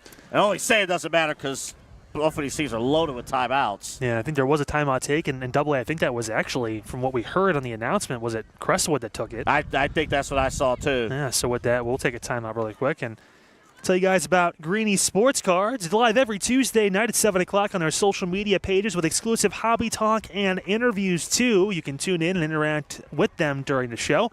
Just search Greenie Sports Cards on all social media channels. And, of course, you can find them and their links on their website, greeniesportscards.com. That's GREENIE sportscards.com. So Crestwood going to go for it here, I imagine, on fourth and short Double-A and try to maybe take another shot at getting some points on the board before we go in for halftime. Try to make it a 2-possession game. So much on the line tonight for the Red Devils, and they've been able to meet expectations so far. Sommer in the shotgun. Gonna be a fake, and it's gonna be down the right side. Wide in for a touchdown. Did he get it? He did. What a play on the right sideline, and a touchdown. James Lancaster. Right place, right time, and it's 6. I didn't even know Lancaster had the ball. That was an unbelievable job by the Crestwood offense. We have to see a replay if we can on that. That was fantastic by the Red Devils, and that's a huge play with 17 seconds to go in this third quarter, or the second quarter, rather. Double-A. We talked about Fairview getting the ball to start the second half. Now they're going to be down 2 scores. And we talked also about, Crestwood taking the timeout, because they were very well content to letting this thing roll down. And a two-possession game. That is stunning. Unbelievable. Lancaster, the sophomore, gets it in. 2-point conversion attempt. Looking, Sommer, passing, throwing, caught, and there it is. Giel makes the play, and it is now going to balloon to 28-13 as Crestwood putting points on the board in this first half. Sommer did a great job, Kyle, on that 2-point conversion, sliding out of the pocket to find his open receiver that was set up there. And the Red Devils, what a job here executing these final minutes. Well, I wrote down 10 different players that can carry the ball for Crestwood. We've got 6 of them so far right in this there. first half. Yeah, Coach made a huge deal when we talked to him. It was a little, I don't know if it aired or not, but he made a huge deal. It's like, you're going to see a lot of players, whether they're in the starting lineup or not, they're going to contribute to this team offensively and defensively. And they have. Coach has lived up to his word, and it's a complete team effort trying to get this team into the playoffs. Tell you what, James Lancaster, the sophomore, makes the big play there for a huge 30-plus yard touchdown run. And then you almost don't even see it happen because it happens so quickly. But, again, right down at the bottom of your screen for easy 6 points. And now it's 28-13 as Crestwood holds a 2-score lead in Fairview. We shouldn't say nothing's impossible because they still have all 3 timeouts, and we just saw the offense go 1 play for 64 yards. So, I mean, it's... And as crazy as this sounds, I wouldn't rule out the onside kick either. And it is a low kick that's going to be fielded right there and downed at the 34-yard line. They're making Woodworth work. Yeah, he's doing a lot out there again as Woodward makes that play. And 34-yard line, around the same spot they were before AA, so nothing's impossible for Fairview here with still plenty of time. And 3 timeouts. Yes. There's still an opportunity, and they have had success. Both of their touchdowns have been against man-to-man defense. And it took just 1 play, the last offensive score. So you keep at it again. I wonder where the alignment's going to be here defensively. The other option is to take a knee and go into halftime. Yeah, that's not going to happen. Down 2 scores now. Maybe if they got to stop on defense, you do it because you're going to get the ball only down 1. But you want to try and make some noise, and you save these timeouts for a reason, I would think. Watch a possible, and again, that opens up the timeouts. You can throw over the middle too, but the defense is crowded in the middle. You can throw it anywhere right now. Is Lowry going to step up and look, roll to his right, going to throw it off back foot high and intercepted by Crestwood. Januska has it down the left side. He's got room, and Januska goes out of bounds near the 30-yard line. The worst-case scenario for Fairview happens, and now Crestwood, hey, I guess there's 3 seconds on the clock. They have a chance. That's the play, and again, the protection, and you're going to have protection, but the defense did a great job adjusting and crowding the secondary, and the ball, it's happened a couple of times here with Lowry. The ball is sailing on him, and, not getting opportunity, and Crestwood's taking their last time out here. So Crestwood going to get a chance to do one more play to get even more points on the board before halftime. Hey, if you're looking to sell your home, let Woodlake Realty help you make the move and save big while you're at it. Right now, for a limited time, mention this ad and get your house listed for only 1.5%. It's one of the lowest rates in the market. That's expert service, full exposure, and more money in your pocket. Don't wait. Call Woodlake Realty today and let them make selling your home a breeze like it is up here on top of the skybox in Mantua at Jack Lambert Stadium. Remember, just mention this ad for the special 1.5% listing offer. Woodlake Realty, where your move matters. Of course, our website, www.woodlakere.com.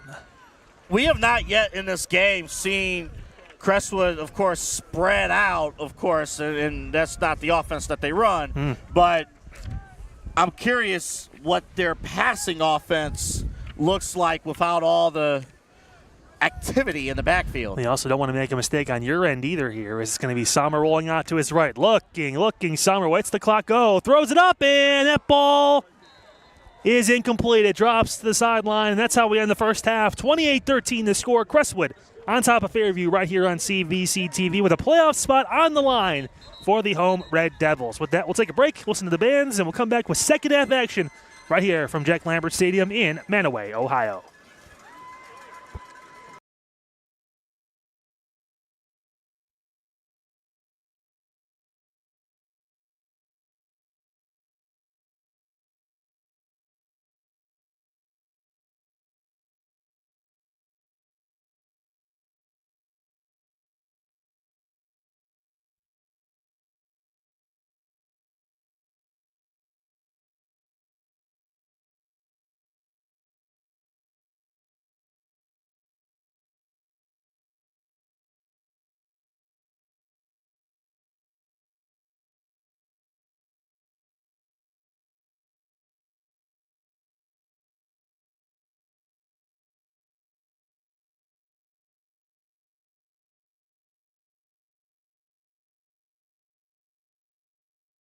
Have you ever had an unwanted guest? No, not your ex, not your neighbor. I'm talking about an animal that belongs outside that you find inside your home. Well, guess what? Alpha Animal Removal will take care of all of that for you. From trapping and removal to animal damage repair to prevention screening and more. Alpha Animal Removal will ensure your unwelcome guest stays out. So the next time you need to trap or remove your unwanted wildlife guest, go to alpha-animal-removal.com. He shoots, he scores! Think you have what it takes to be a sports broadcaster if you have a passion for sports. Ohio Media School can train you in just 8 short months to be an announcer, host, radio personality, and so much more. Get paid to talk sports, flexible class schedule, hands-on training and financial aid for those who qualify. Start your career now by visiting us online at beonair.com or call 3-112-884-8000.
Lady Libby, out the house on Friday. As I said before, everything's like grease. I mean, we're giving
Welcome in, folks. Halftime, near starting of the third quarter here on CVC TV. Your final regular season game of the week on Chagrin Valley Conference.com. The home Crestwood Red Devils leading the visiting Fairview Warriors 28-13. And what is a must-win for Crestwood AA, they have shown up tonight. Yes, they have, and arguably playing their best football the entire season. And they have done a phenomenal job really just opening things up on the ground. You're seeing a lot of guys.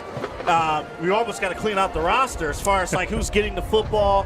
And you'll mention some of the key stars here in just a second here, Kyle. But I cannot sit here but be impressed by this offensive line for this Red Devils offense being able to create opportunities for the multitude of different ball carriers for this Red Devils team. It's been fantastic. And how about we start with the school's new all-time leading rusher and what he's meant tonight. Nate Blasiel's got 160 yards on 19 carries and a touchdown on the evening. He really set the tone, AA, but then the others came through. Even the quarterback, Charlie Summer, with a huge touchdown pass to Wyatt Januska. Januska also had a big interception, of course, at the end of that first half, too. He's been all over the field making plays on offense and on defense.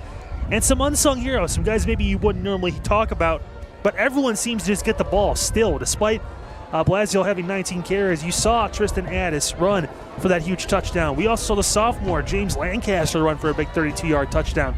I mean, it just seems like everyone can do a little bit here, and that matters when you're talking about kind of keeping teams honest when it comes to your star. Yeah, that's a huge deal. I mean, and just keeping at it, this is where it's going to be tough now, because now you know, hey, we are 24 minutes away from the playoffs, and the coaching staff, they're going to do a great job of kind of, hey, do what you need to do, handle your responsibilities, do your job. But doing your job is going to be very, very important.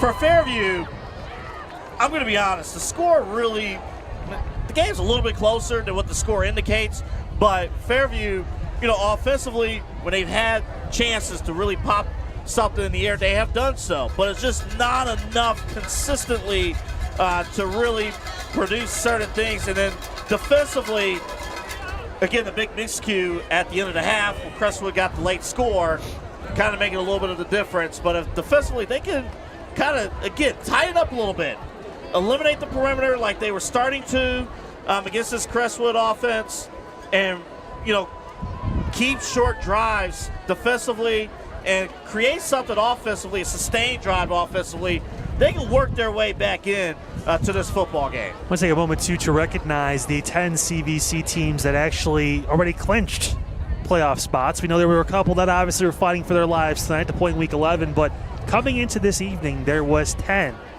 high schools across Northeast Ohio in the Chagrin Valley Conference that had already punched their ticket into the postseason. So congratulations to those 10 teams. Also, there was at least a handful or so more that are fighting for that one of those last spots, too. One of them, of course, being Crestwood, who sits at 16 in their division as we round out the regular season of high school football. What a year for the CVC across the board, and especially in this Valley division. If Crestwood can find a way to hold on and win tonight, AA, 5 of the 6 teams in this division will be playing in Week 11. Loaded with talent across the board, loaded with great coaches across the board in this Valley division. Of course, Coach Amato's all right. Yeah, he's okay. But, you know, I'm kidding, Coach. I'm kidding. Great coaching staffs across the board. And again, ChagrinValleyConference.com. Keep track of all the playoff scenarios and all the situations going on as we have a little bit of a mist coming as the second half gets going. And again, it's going to be Fairview getting this kickoff. It's going to be a short kick taken in by the Warriors. And turning upfield was Allen, who got the Jets on a little bit there and gets it past 35 down to the 38-yard line. That is where Fairview will start their first possession here of the second half. And they've had success again in the air, you know, when it's against man-to-man defense. But one of the final possessions of the second quarter, you know, Crestwood adjusted. Brought, you know, had a few guys, more guys in the secondary and guys sitting in the secondary. And that caught a little bit of trouble there for Lowry. So let's see what their plan is. You know, these defenders a little bit off now. Lowry, quick screen pass to the outside. It's Canfield. Good move by Canfield. Cuts upfield and gets a solid gain of about 5. But a great job by both of those defenders there. not to lose their balance and make the play there on the outside. Yeah, we saw Canfield. Remember, he had that first play of the game on offense for Fairview. Came late in that first quarter, believe it or not, but he had a 13-yard run. And since then, hasn't touched the ball on offense, so got it to him early. As Lowry again in the shotgun, looking to pass. He's got time, rolling out to his left, looking, throwing. There's a receiver there, and almost brought in. He was going for Beto. And it, honestly, Double A, at this point, we've seen enough of JR to be like, hey, I'm surprised he didn't grab that one with one hand. But yeah, that was the one time where it's like, okay, some of the balls settled a little bit. I thought that was a good ball there a little bit, but, that's from our angle. What we're seeing, what you guys are watching at home, maybe it did veer off just a little bit there, not making the connection. That would have been huge. Yeah, 3rd and 6 now. Lowry looking at pass, going up at the top to Juju Clark, and it's incomplete. Had it in his hands and couldn't bring it in. That's going to bring up 4th down. That time, perfectly placed ball, and Juju Clark, he knew, obviously, that should have been able to make that catch. And a quiet night for Juju Clark as well. Him and Canfield were stars in the game we covered a few weeks back against Chagrin Falls, but tonight they've been held in check.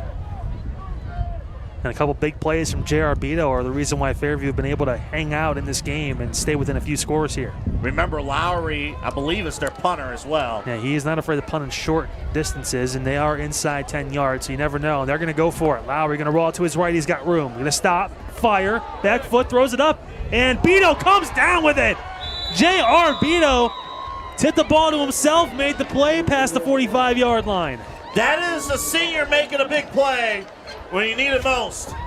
And a little bit of tough conditions there, but good find by Lowry, just getting out of there in traffic and making a play that they needed to be made. Huge catch for Beto, his 5th. Handoff right side, working through. LaMarcus Clark lowers his shoulder, gets past the 40 and down to the 39-yard line. Wanted to see a little bit more Clark here getting things going. Coach Range is talking a little bit about Clark and what he's been able to do these last couple of weeks since that Chagrin game. See if we're going to see a little bit more of him, but it's obvious they want to open this offense up and get it back up in the air. Lowry again in that shotgun, throwing back shoulder. It is to Harris. Did he bring it in? I believe he did. Great catch there by Savion Harris on the bottom of your screen. And that official was right on it. Of course, again, there's some confusion as to if it was a first down or not, but it should be right before the line to gain. Not sure what they're speaking about there, but maybe asking, hey, what are you doing for dinner later? I don't know. But they'll be close to a first down.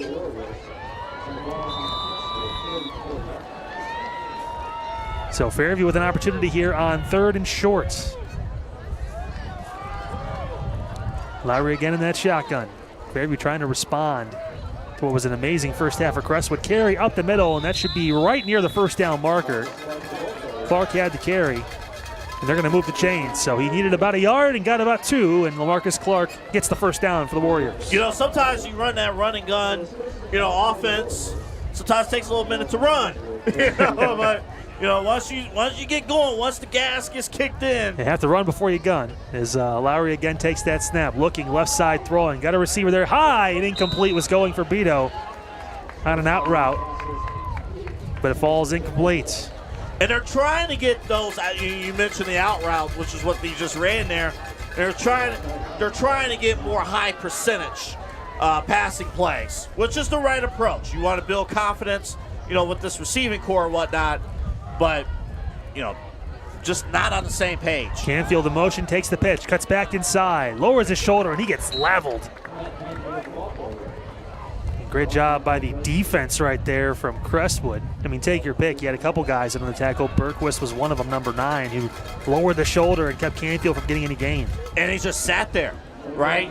They just sat there like, hey, let's bring it back in between the tackles and make the play. That's exactly what they did. 3rd down and long. Another long 3rd down attempt coming for Lowry and company. Burke Lowry rolling out to his left, still looking, going to throw it off sidearm. That's caught, turning upfield, trying to pull him out of bounds, and eventually gets pulled out as Beto is having a game right now. J.R. Beto with a huge catch. Beto's doing a great job working with Lowry, and Lowry's doing a great job finding Beto. Like, now that's the touch that you want. Making the play, getting the first down, Fairview moving. They need this right now on offense. Talk about trying to get a response to Crestwood, who's been on fire on the offensive end. Throwing, receiver, open, caught, touchdown! Brandon Juju Clark gets in for 6. You asked a little bit ago, where is Juju Clark? There he is to get into the end zone. A little bit of a wheel route too, and receiver underneath cleared the defender, and Juju was all alone. An efficient drive for Fairview, going right down the field and scoring. Third touchdown pass of the evening right there for Burke Lowry, and again, Fairview finds themselves trying to get within 1 score of this Crestwood team. They haven't been able to close the gap completely, but they've been hanging out AA. They have an opportunity here, of course, with this kick. Great drive, though. Fantastic job by Fairview, and took less than 3 minutes off the clock. Extra point is up, and it is good. The score now 28-20. Fairview scores first here in the second half, right here on CVC TV. Now, if you're looking to buy, sell, trade, or repair your ATVs and equipment, look no further than Hobby Motorsports and Equipment. They offer top deals and expert repairs for all of your motorsport needs. Whether you're upgrading or need a quick fix, their team has got you covered. You can visit them on Facebook. Just search Hobby Motorsports and Equipment, or go to their actual location at 7935 Euclid Chardon Road in Kirtland. Hobby Motorsports and Equipment, your trusted source for all things ATV and, you guessed it, equipment. How big was the 4th down conversion for Fairview? Oh my goodness! It was just making that catch right here. That was it almost didn't bring it in. I'll tell you what, I mean, it's imperative when you think about the grand scope of this game for Fairview. Seeding obviously big for them. They've already made it to Week 11. They've clinched a playoff spot, but now if they can win and get some help, we're talking about possibly hosting a playoff game for Fairview. It's been a long time. A 7th and 8th seed up for grabs. Line drive kick going to bounce through, and I believe that should go. No, they're going to say just missed the pylon, so it's going to be a penalty. So that was close. So the ball's going to move all the way up to the 35-yard line instead of the 20 now, Double A. It's 15 yards. That's a huge deal, of course. But the Red Devils looking to take advantage. And again, if you're the Warriors, this is your opportunity here defensively. Clamp down, and have that chance.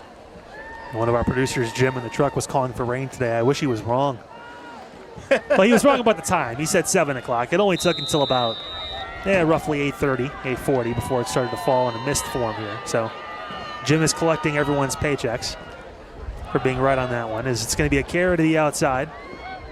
Spun down, but it's over Fairview swarming to the ball. And I tell you what, he would not go down.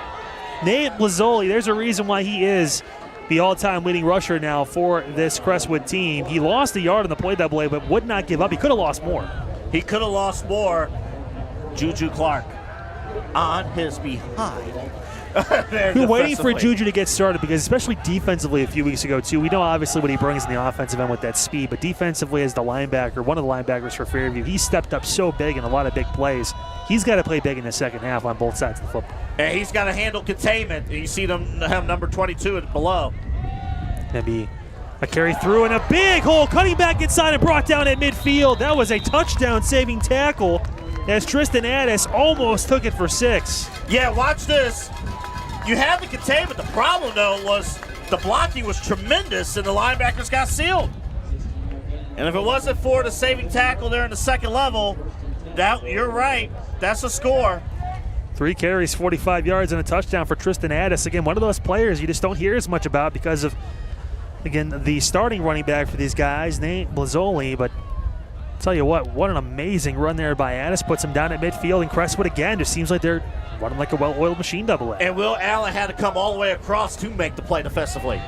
Blazzoli gets that carry left side. He's got room, turning up the left sideline, lowering that shoulder, staying in bounds for a moment, but eventually walks out just past the 40-yard line at about the 37. 13 more yards for Blazzoli. Again, there's a flag, though. behind the play possibly. See what this means. Is it looks like maybe Crestwood's walking backwards here. That's not a good sign. And yep, it's going to be against the Red Devils, so take it off the board. This is where, again, you got to offensively handle your responsibilities, lock in. But it's always tough, though, too, just because this is their bread and butter. But you can tell defensively, Fairview's trying to be a little bit more active in pursuing the football. Well, 1st and 20 now, as again it's going to be Brizzoli with the carry up the middle, and he gets about 5 of those yards back. If you want to know the art of the physicality that's happening in this game, there are a ton of one-on-one activities that you are not seeing on the screen. There's just so many battles between receivers and DBs. They do not like each other at all out there. Now the one-on-one coverage, you're seeing it throughout the game, and one team's been able to capitalize on that. We've seen early on that Charlie Sommer and company were able to throw the football, but not much since. And that's going to be offsides, I want to say, unless there was a movement on the offensive line, but I did not see anyone from Crestwood moving. It is going to be against Fairview, so that's 5 more yards. So we're just going to pretend like that penalty didn't happen a couple plays ago. Yeah. That was 2nd and 10. And new opportunity here. Well, for both of these teams, a new opportunity.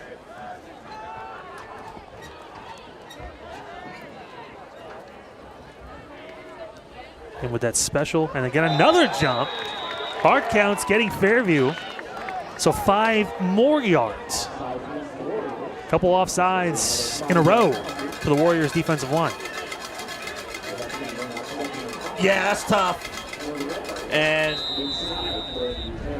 you know, to happen twice. Yeah, Ernie Alcaro actually the culprit both times, and just trying to get a quick jump. When you got a guy like Brizzoli running the football like he is, you want to try and get to him as quick as possible. And you think you see something on the defensive line, but just a little bit too fast.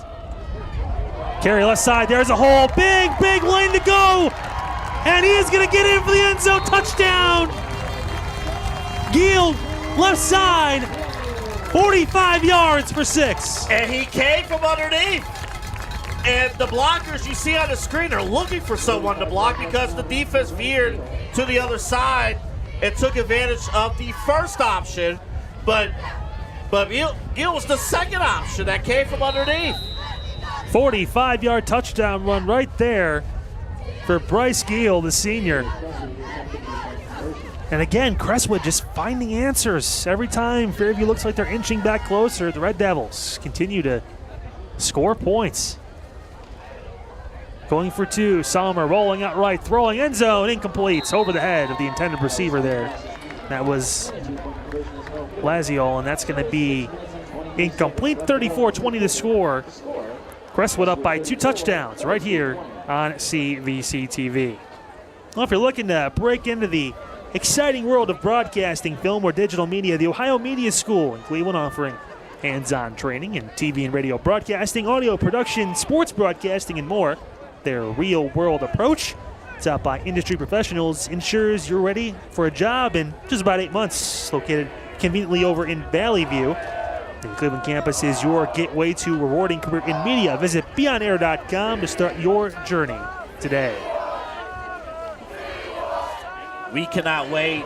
A week from today, we will be covering a playoff game. We just don't know where yet. There's so many options. A lot of options, as you mentioned a few minutes ago. 10 CVC teams have already qualified. And that was before a snap was taken tonight, AA. There's some teams that are on the fringe, on the brink of possibly getting in. Of course, Crestwood, one of those teams. One of the possible matchups we could see, maybe, depending on seeding, Madison and Geneva. That'd be a fun first-round playoff game. That could be a first-round game? That could be a first-round playoff game. Yeah, wow, yeah. Of course, with Geneva picking up a big W over Madison a couple weeks ago to win the Lake Division. Always fun to watch those two teams go at it. As a return for Fairview is going to be taken out of bounds near midfield.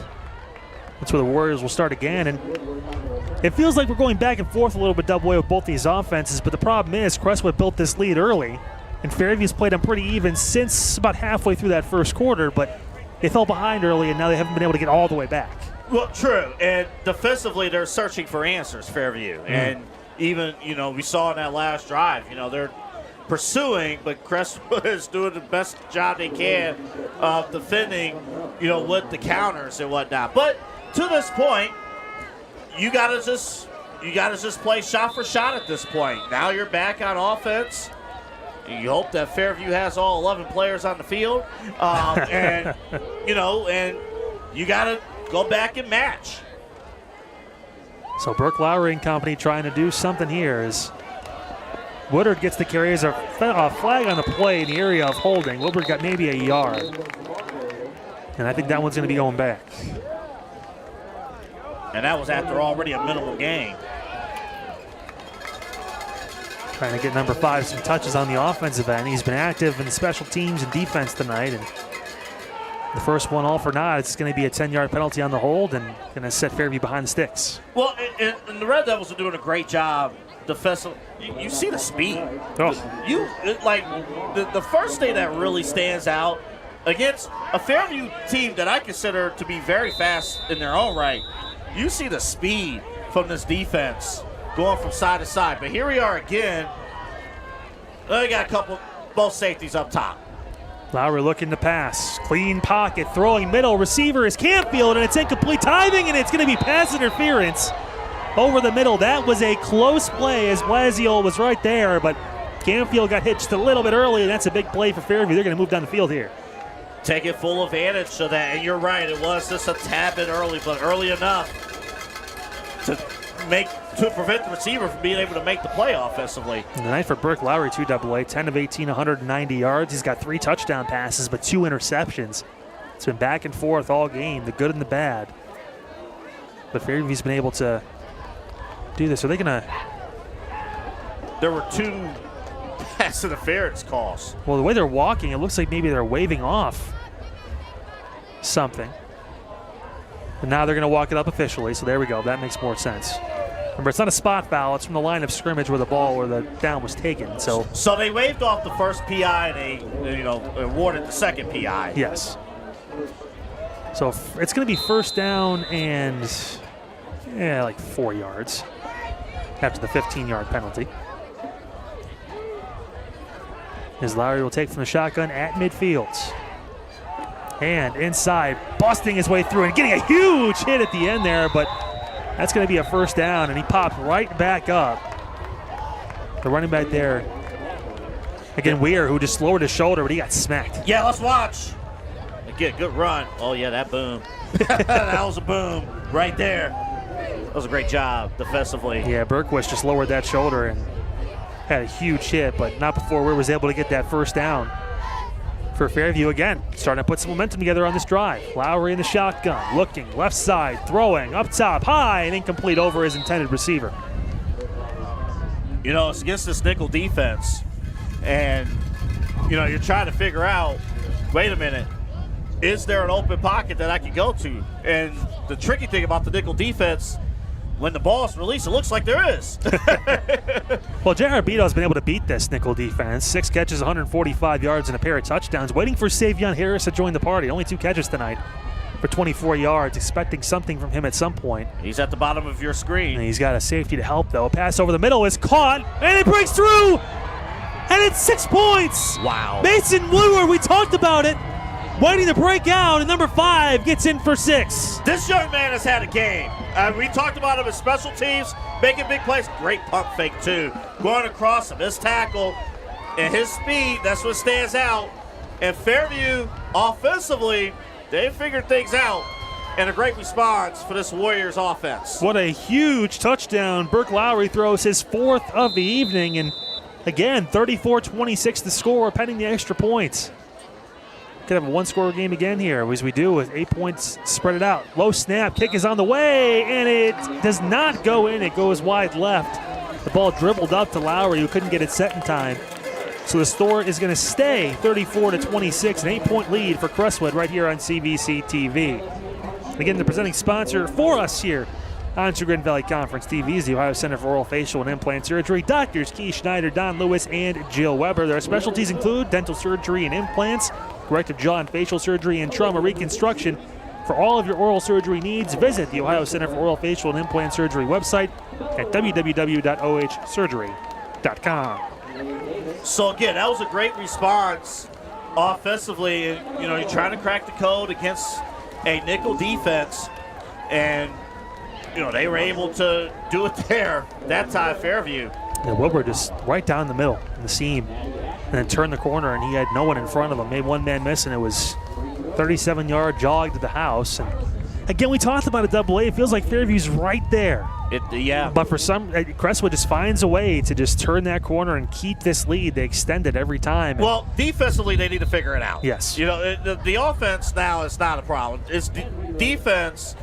They got to stay. Oh, what we got here? A little bit of a formation shift. And it's a high arcing kick that's going to trail out of bounds at the 35-yard line. Around where the ball gets placed anyway if it goes out of bounds. I'm telling you guys, if this is your first time watching CVC We've TV seen this some year, crazy onside kicks. do not walk away from your YouTube set during kickoffs. Well, you shouldn't anyway. It's an 8-point game. We're having a great night here on week 10 of the high school football season. Mentioned it already, double-digit number of teams from the CVC. I know our conference has 45,000 teams, but half of them made it so far, which is awesome. Yeah, that's right. If you said 30,000 to the playoffs, you can't complain. You cannot. The other 10,000 in contention? Now, 30,000, the crowd at Perry Kirtland earlier this year, by the way. Just want to point that out. Yeah. Felt like it. Yeah. Remember, again, you brought that up. Last year, 2 state champions came from this conference. And both are going back and are high seeds again. Whereas Perry just moved up a division.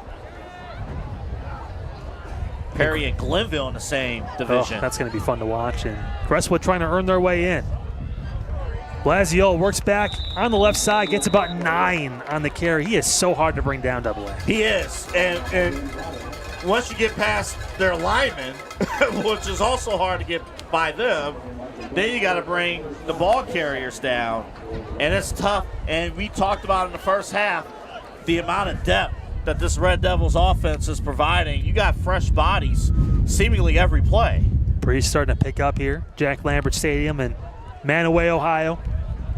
Under 5 minutes to go in the third quarter. Crestwood clinging to an 8-point lead over Fairview. Addis working his way through the middle. He's going to have the first down. Past midfield down to the 46-yard line. Tristan Addis has been a great runner so far in this game, and he moves the chains again. And again, that burst of speed. Remember, he had the touchdown earlier in the game, and he just delivers. And and again, a young man like Charlie Summer, who's not in every play, but he goes, he's the quarterback delivering. My goodness. And just taking that role and kind of rolling with it. Sometimes you throw, sometimes you hand it off, sometimes you keep it yourself. Sometimes you don't even take the snap. This time he does, hands it off. Giel, right side, working. Giel got some blocks, turns upfield, gets one down after the first down. Bryce Giel with another big carry. That was the exact play that he scored on the last drive, except flipped on the other side. Here it is again in the backfield.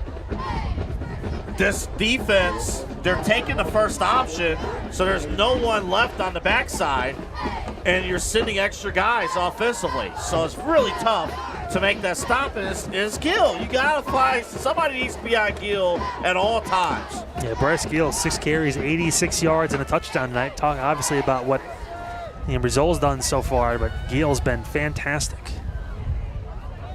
Averaging well over 10 yards a carry when he gets it.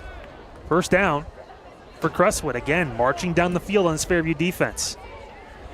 Going to be a keeper. Brazil working left side. Looking, rolling out to left. Taking that block, still on his feet. Turns the corner, stays in bounds, and gets torn down inside the 10, down at about the 6.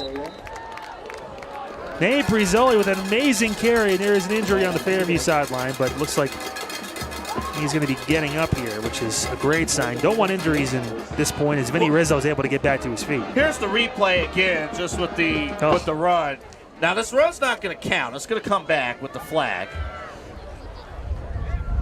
Yeah, right at the line of scrimmage, maybe 2 yards behind, and that's been the only thing maybe that's kept more points off the board for Crestwood Double A. These big plays they've had, it seems every time they get a huge 20, 30-yard chunk play, every other time I should say, they're moving backwards. Yeah, that's been tough on their front, but you got an offense here in the Red Devils They put at least a 40 spot up a few times. They put 50 points up multiple times. They actually have the higher scoring game of the two teams. They put 58 on the board once this year, AA. They've been able to score points. And then you think of, run first team, they like to dominate the clock, which is true, but they can get points on the board in a hurry. Yes, they can. That's what's scary about this football team. Sommer again in that shotgun, and there's another flag that rains down like the mist from the sky. And and this defense has fallen for that hard count a few times this last couple of possessions. It's been a great job to recoup some of those penalty yards.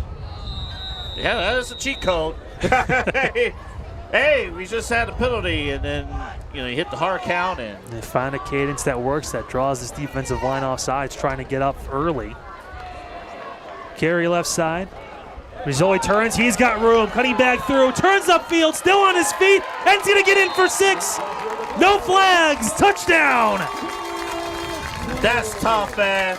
I mean, you thought a play was made. Oh, that was a perfect angle there defensively. Just was not able to come down with the play. And before you know it, in the end zone, another touchdown for the Red Devils. Second touchdown carry of the night for number 2, the senior. Nate Blasioli, who's now got over 210 yards on the ground tonight, AA, the all-time leading rusher for Crestwood, continues to add to his total. Yeah, he wants to crush this record. This is not just saying, I made the record, and that's it. He wants to crush it. But the bigger picture is they want to lock this in, lock this playoff spot. Sommer again rolling out left side, looking, under pressure, going to throw the ball away. It's caught by a lineman. He has to throw it down. I mean, flag comes in, obviously you can't do that, but I mean, he could have at least on the tape ran it in. That was just on the tape. I don't care what any of the referees say. I scored. I scored. I got 2 points. I got the 2 points. Where the score is going to stay, 40-26. Crestwood building out another 2-score lead here on CVC TV. And again, double, we talked about it. Every time Fairview responds, Crestwood gets right back into that end zone. They've been back and forth really this entire game, minus the first 6 minutes of the first quarter. But here's the thing. Those 6 minutes of that first quarter might be the scoring difference, right? Honestly. Fairview is playing catch-up offensively. But defense, look, this Red Devils offense is doing an unbelievable job sealing off the perimeter, no matter where they want to go. And that's why you're getting, I almost don't even blame Fairview, you're getting multiple offside penalties because they're trying really hard to attack and get a fast start on the linemen. These linemen for Crestwood, they're firing off the ball every single play. Physicality is the name of the game here in Mantua. As Crestwood High School holds on to a 2-score lead, 2:32 to go in the third quarter. Little pooch kid taken in. And a return back to the 40-yard line. Is again Allen, who's been essentially been the returner tonight for Fairview. He's gotten pretty much every kickoff on the short ones, keeping the ball away from those expert receivers back there, and Harris, and of course Beto. Smart from Crestwood, but Allen can still make a few plays and still get some positive yards. So you wonder, Kyle, how much longer can this Warriors offense keep up? Like you are being tasked to really put on a show and deliver offensively. How much more can they keep up? Hand off to LaMarcus Clark on first down. He'll get some yards and push forward. Clark found his way through the hole and got near the first down. LaMarcus Clark did not stop. Both of these teams believe in playing through the whistle. Clark didn't hear it. I don't think we heard it. And he kept going. Turn those legs, young man. Get that near first down. 9 big yards for LaMarcus Clark, his biggest rush of the night. As Fairview again able to move the ball on offense. Lowry in the shotgun, gonna roll to his right. Looking. Lowry gonna stop, take a block, go back to his left now. He's got room. Lowry gonna cut back to the outside. He's gonna run this one. Turns down the sideline, gets the first down. Brooke Lowry ran about, mile and a half there, but found his way to get past that first down marker near midfield, AA. He did a great job. And I know, you're out there as a receiver. There was a couple that's like, hey, I'm open. But, hey, just live to find another down, make the smart play. Credit the offensive line for maintaining that protection for Lowry to make that decision to keep the football and get the first. And not holding either. You talk about the quarterback going back and forth. It's tough not to somehow end up finding a flag, but they do a great job on the offense. Clark works left side. LaMarcus Clark starting to get some room to run. Solid 7-yard run. And LaMarcus Clark, he's been that dude these last couple of weeks for this offense. Unfortunately, because Fairview's been down for the majority of this game, or for all of this game, you know, they haven't been able to utilize him as much on the ground. It's going to be second and medium, about 4 yards on the 43-yard line of Crestwood. Fairview trying to, again, work their way back in the game on offense. Lowry fires, looking, and it is caught! Did Harris pull it in? He did. What a play on the outside by Savion Harris. We were waiting for him to make a big play. That's a big one for a first down. And Harris did a great job staying in bounds to make that play. Only need 1 foot. And that's right. In high school, you only need 1 foot to bring it in. And this offense keeps on fighting. Savion Harris with an amazing catch on the bottom of your screen. First down again for Fairview, driving. Lowry looking, throwing, receiver, and it is going to be incomplete. He was going for Beto, who stopped on a slant and then had to recover a little bit to knock that ball away from a defender.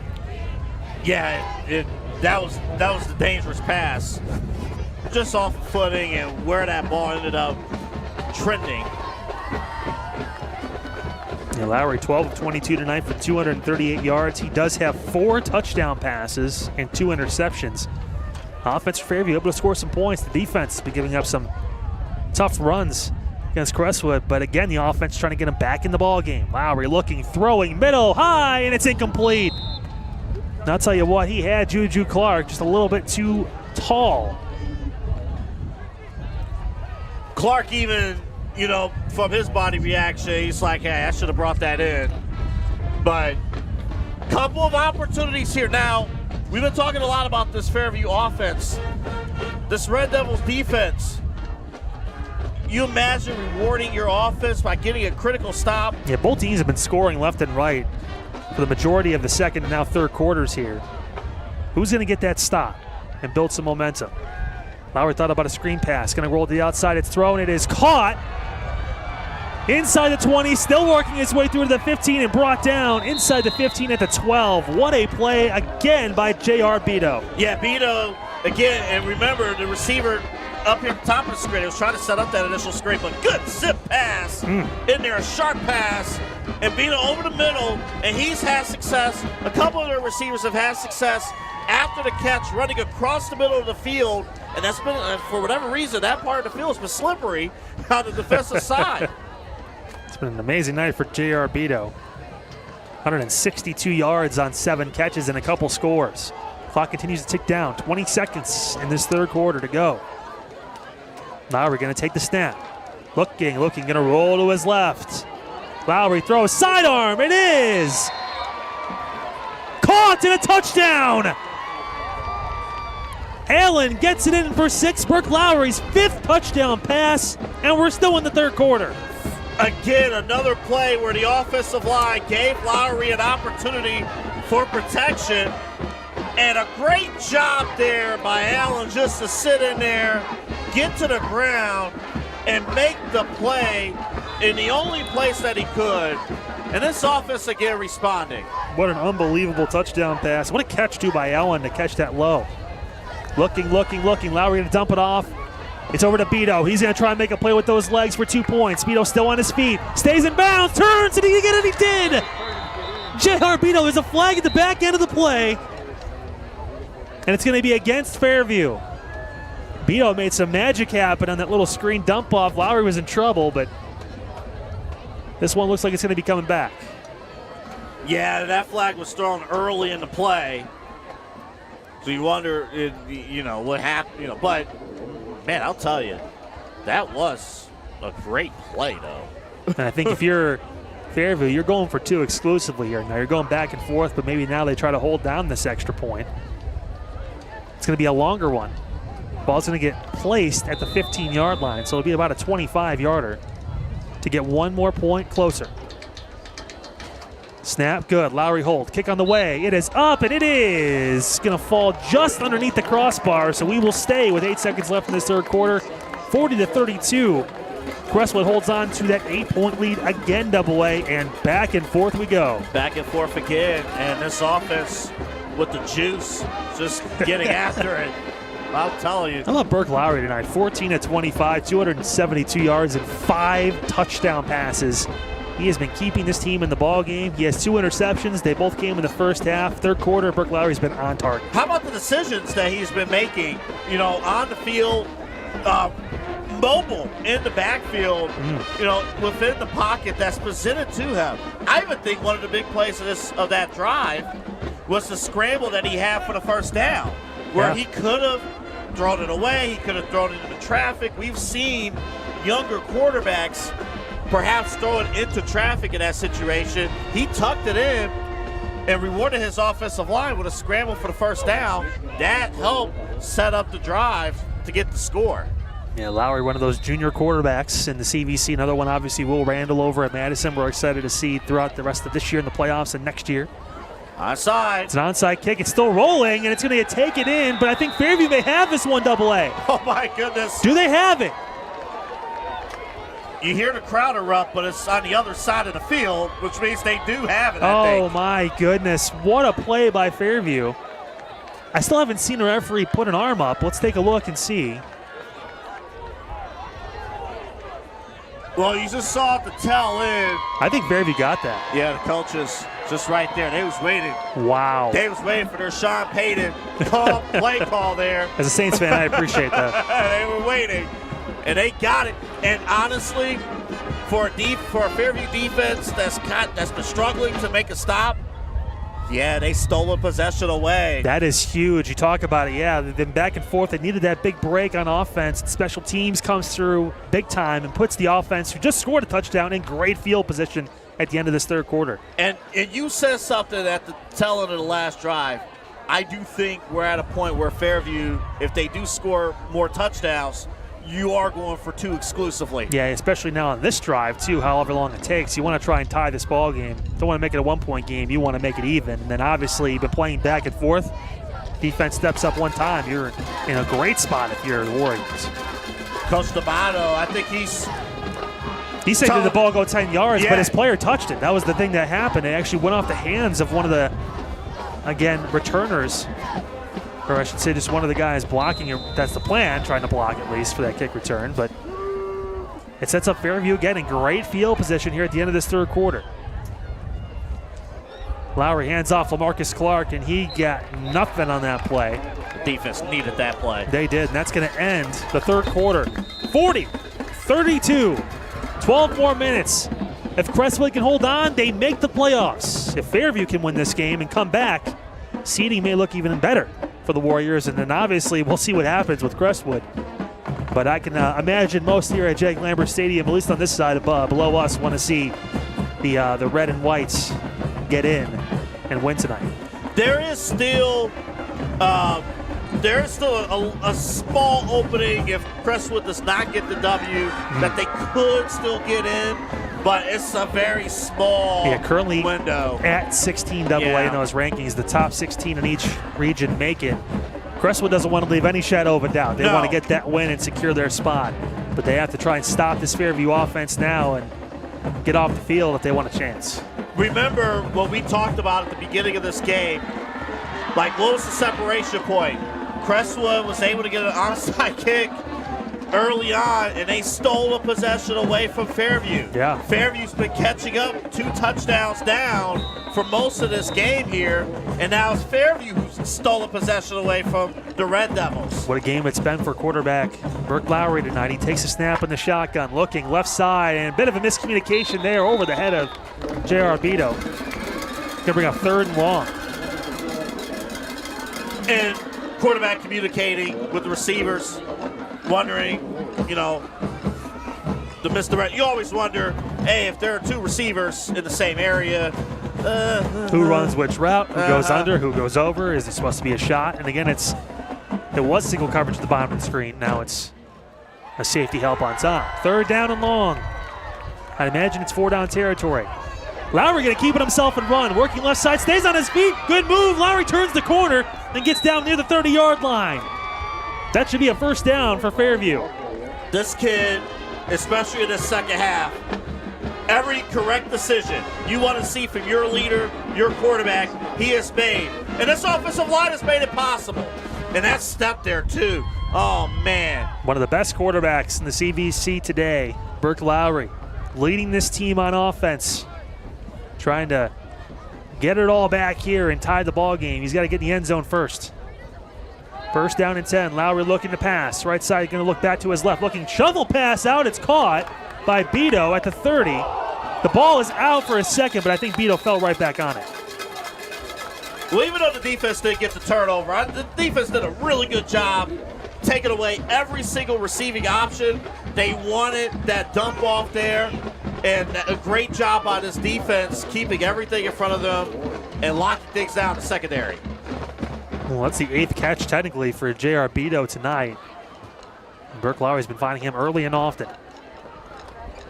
Gonna be keeper for Burke. He's gonna fake the pitch. Burke turns upfield and gets near a first down. Give him another solid gain. Don't you have a feeling that the way this game is trending, at some point one of these defenses is going to make a huge play, a huge turnover? We don't know who. I thought you were going to say the last team to have the ball might win it, because the way these offenses are rolling down the field, it's been back and forth literally since that opening first couple minutes. Burke Lowry throwing. It's Canfield in the slot. It's caught. Canfield turns upfield and gets pushed out of bounds inside the 10 at the 5. And Beto, he did a great job there blocking on the outside as a receiver. He looked back, saw the ball carrier. It's like, all right, I'm going after the block. And Fairview, with ease, Kyle, seemingly, I know nothing's easy in football, but it looks with ease going right down the field. Both defenses look like they just ran a marathon. They're exhausted. The offenses have been running all up and down the field. First and goal. Lowry under center, hands off, inside. Canfield gets tripped up. That was a huge tackle. And again, he's been all over the field too. What a big play by the senior there, Corey Barnaskis, who had the interception in the first quarter and a big stop there because that was 6 points. It was, and that was a big pocket too. Barnaskis was able to just get right in there and make that stop. Made it quick. Yeah, Weir just couldn't find the space after that big tackle. So second down, Lowry again under center. Handoff LaMarcus Clark, and he had nowhere to go. Bit of a deviation from what we've seen. We've seen Lowry in the shotgun a lot tonight, AA, but this time under center, back-to-back plays, and nothing really there. Yeah, that's tough. And now a lineman actually down for the Fairview Warriors, but getting right back up. So we've been lucky. We've only had a few stoppages of play for that, and luckily both players have been able to stand back up under their own power relatively quickly and walk off the field. And that's always a good sign, especially Week 10. Both these teams hopefully having playoff aspirations. AA, you don't want injuries now. Absolutely. If you want a taste of what the playoffs are like, though, oh my goodness, this game is it right here. This game. You know, we talked on the pregame show about, you know, sometimes Week 10 is just as hard as Week 11 because there's so much pressure for both of these teams to really do everything right. Everything from camp has all led to this. Third down and goal from the 4. Can Fairview find their way into the end zone again? Lowry again going to go under center. Going to keep it himself. Burke Lowry lowers his shoulder, the push, and he's in! Lowry with his 6th total touchdown of the evening. This time he keeps it for himself. And a 2-point conversion away from a tie ball game. He said he was going to get this thing in. Watch him lower his shoulders and the extra push. We have seen time and time again players on both teams using their legs to get extra yards, to get big plays, and now 2 points away from tying this game. Unbelievable. Yeah, don't worry about the extra point attempt. We're not going to see it. Lowry is going to be in the shotgun as they go for 2 to try and tie this ball game. A pitch, it's a double reverse. Juju Clark throws, and it is caught. It is caught. Take your pick. They hit 2 receivers there, but Harris pulls it in, and we have a tie ball game. You have just witnessed the Fairview special. You have just witnessed it. A pitch one way, right there, you see it. A pitch the other way, all the way to a pass in the end zone. Canfield and Clark, I mean, they had a choice. Whoever wanted to catch that, they were both open. I should say, rather, Harris and Clark. Harris caught the pass. Yeah, Savion Harris caught it. Clark was behind him just to give him a nice little pillow to land on. And I'll tell you what, we have a tie ball game at 40. Both these teams were able to score 50-plus points multiple times this year. We knew both offenses can get points on the board, and, well, confirming that fact tonight, Double A. What a game. This is amazing. This is amazing. Burke Lowry with an unbelievable night, too. 295 yards passing. He's now got 26 yards rushing, 6 total touchdowns for the junior quarterback. The decision-making that he has had throughout this game, particularly in the second half, has been spot on. And he has done an unbelievable job leading this offense. And again, I would not rule out, and Crestwood's ready now, because I was going to say. Oh, yeah, you're not letting that happen again. Yeah. You Hands guys over there. We see Addis over there. Yeah, they're not letting anything get past them on that side. And there are hands on both sides. You see it directing. Yeah, Blasio is on the bottom of your screen, too, in case it happens to be a misdirect. I think Fairview might just kick this one off, and they will. The first one that's actually going to go all the way back, and ball drops. Januska's going to pick it up at his 1. Wyatt Januska, right side, he's got room, and Januska turns upfield and makes a positive play. He's still in bounds. Januska's still going. Oh, my and brought goodness. down past the 30. Oh, my goodness. Wyatt Januska, you get nervous when the ball's at the 1 and you pick it up. But you trust in Januska, who's had a huge game, and the junior gets 31 yards on the return, and now Crestwood, tie ball game, 9:22 to go. Their season may be on the line tonight, Double A. What can the offense do this time? Do what has been working, and the reason why Fairview went for, the onside kick in the first place. You utilize your counters. You utilize, Gill, obviously. He's 200 yards or close to it. I mean, you're going to need more of him. Yeah, Blasio's been the guy tonight. Double A, you're right. I mean, it's been over 10 yards a carry for, again, Gill, too. It's been multiple guys making plays. Again, Blasio gets that first carry, gets about 7. And their success, Kyle, has been, again, we talk time and time again, off tackle. Everything on the perimeter side, that's what the Red Devils want to do. They want to make sure, they're not hardly running anything in between the tackles, really at all, in the second half. They want to keep everything on the perimeter, and when they do, they get huge yardage every play. And they've been cutting down on those holding penalties. We saw in some of those stretch plays, Double A, they were moving backwards. The past couple drives, they've been able to really hone it in and make good blocks, and it's the reason why this offense has been able to roll even more in the second half. But now they find themselves tied. Addis, middle, carry, lowers the shoulder and gets the first down. He got about 8 or so yards, and that's going to move the chains. Man, you hear the blocking and the contact initiated by the offensive line all the way up here, skybox. I mean, this is crazy. Best seat in the house for this game tonight, Double A, is we are approaching 8 minutes to go, and it's a tie one at 40. We've had 0-0 games go into the final seconds. Today, it's definitely more than 0-0. But you asked, who's going to lead this Red Devils offense or this team to the playoffs? It's going to be this offensive line. And they keep blocking like they have and giving this rushing attack multiple weapons. It'll be a handoff. Blasio, bottom of your screen, spun down at midfield. And defensively, Kyle, this is, that's the best you can hope for, at least here initially. Yeah, only giving up 4 yards to a guy who's got 223 yards on the day today. And Blasio's been fantastic running that football. So hard to bring down. And we talked about it. It may end up being Double A, the last team that has the ball. Can they get the job done? Because both these offenses are just rolling on both defenses. But I still stand by that there's going to be a key defensive play that's going to clinch the game. You're going to need to. As the play is blown dead, it looks like it's going to be a false start, I believe, on the offense. So 5 yards back. So not a hold, but a false start moves the Red Devils 5 yards back. Man. You don't want to kill any momentum right now if you're Crestwood. You want to keep the offense moving, like the clock is, with about 7 minutes to go in this ballgame. And that's one of the things Crestwood did very well at the end of the first half was clock management. They went into the final minute, with all 3 of their timeouts and got a late score. And both teams been able to do that really well as Blasio gets that carry, middle, working his way through. And I'll tell you what, there's a reason why he's the all-time leading rusher in Crestwood history. Another 8 yards there.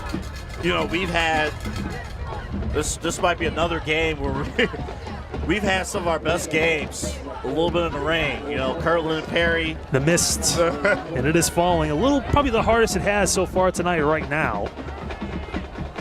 Man, this game is built for the line, but before you know it, right now it's a 3rd down. 3rd down and short. Blasio going to get that carry again right side, trying to scoot through, and Fairview got to him. What a play. LaMarcus Clark, one of the linebackers that stopped him after the initial hit, and it's going to be 4th down, and this is huge for both sides right now, AA. Clark did a great job identifying, getting right through, and making the play defensively. You're right, though, for both sides. Fairview has had a tough time against the hard count. If they give up an offsides here, that's the 1st down. That's a great point, partner, too. How many offsides have we seen? 3 or 4 tonight from that Fairview defensive line. I imagine it's going to happen with the far count, but it doesn't. Blasio gets the carry, turns upfield, and he got it. Hey, Blasio, the biggest carry of the night may have been that one for 5 yards, but it moves the chains and keeps the ball in the Red Devils' hands. Amazing play call and great execution. Watch it here. You see the line just... You see the shoulders, how they're leaning in, and they've been doing it all game, and they're doing a great job. But man, on a 4th down, every inch of confidence in the world is to say, hey, let's run the football up the gut and get those 3-4 yards. Definitely did that as it's 1st down again for Crestwood. It's going to be a keeper. Sommer turns upfield and gets about 4 to 5 yards on the play. You know, we haven't talked much or enough, I should say, about Charlie Sommer because of all the other guys that's been involved. Hasn't thrown a pass that way since the, I believe, 2nd quarter. But there's a lot of talent with that young man. He's out of the game now, but there's just so much talent with that young man. He can run, he can throw a deep ball if he needs him to. He can do it all. You're right in that zone right now, too, where he did that in that first half and got a huge touchdown pass to Wyatt Januska. But now it's Addis who will line up in the backfield with Blasio.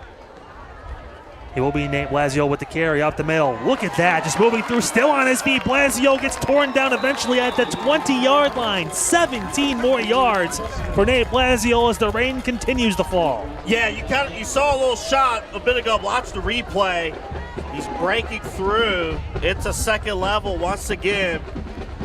We briefly showed a shot of the rain in the lights, and you really kind of see it just coming down. Really is, and he came in needing 130 yards, but Blasio's got 250 plus tonight. And now clock becomes a factor if you're Fairview, because now Crestwood is taking their time offensively. Yeah, under 4 minutes to go in the ballgame now, and the Red Devils have no problem taking this down as much as they can.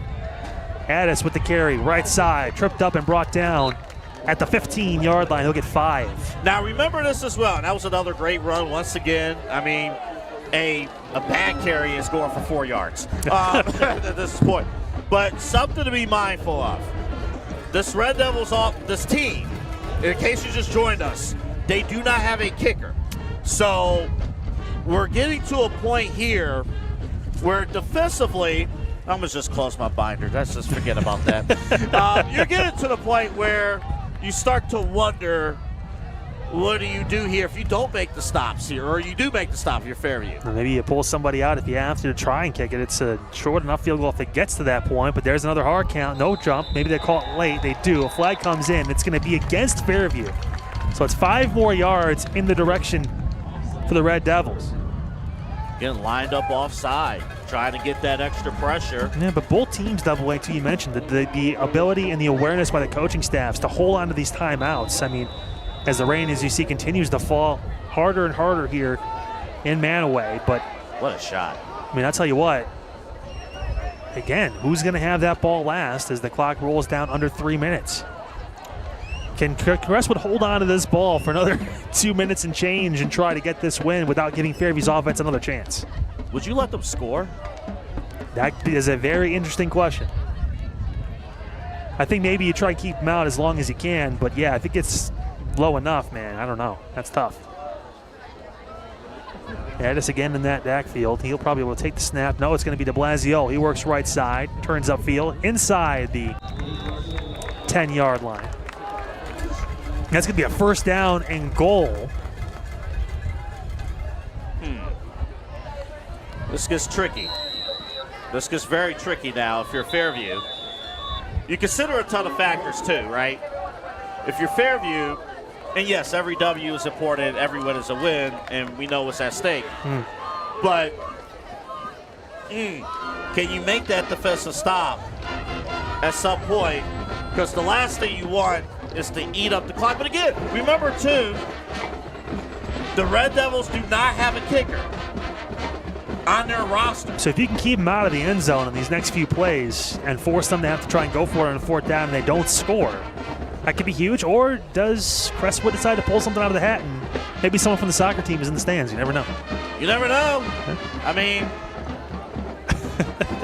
yeah, Fairview took that time out that way to stop the clock. No, I was looking at the stands like, yeah, see it. Anyone dressed? Anyone ready? Do we have a spare jersey in the locker room? Hey, listen. They're coming from the tunnel right now. Oh, my goodness. Hero's entrance if it happened, but we'll see what we do now as, again, 2:14 to go.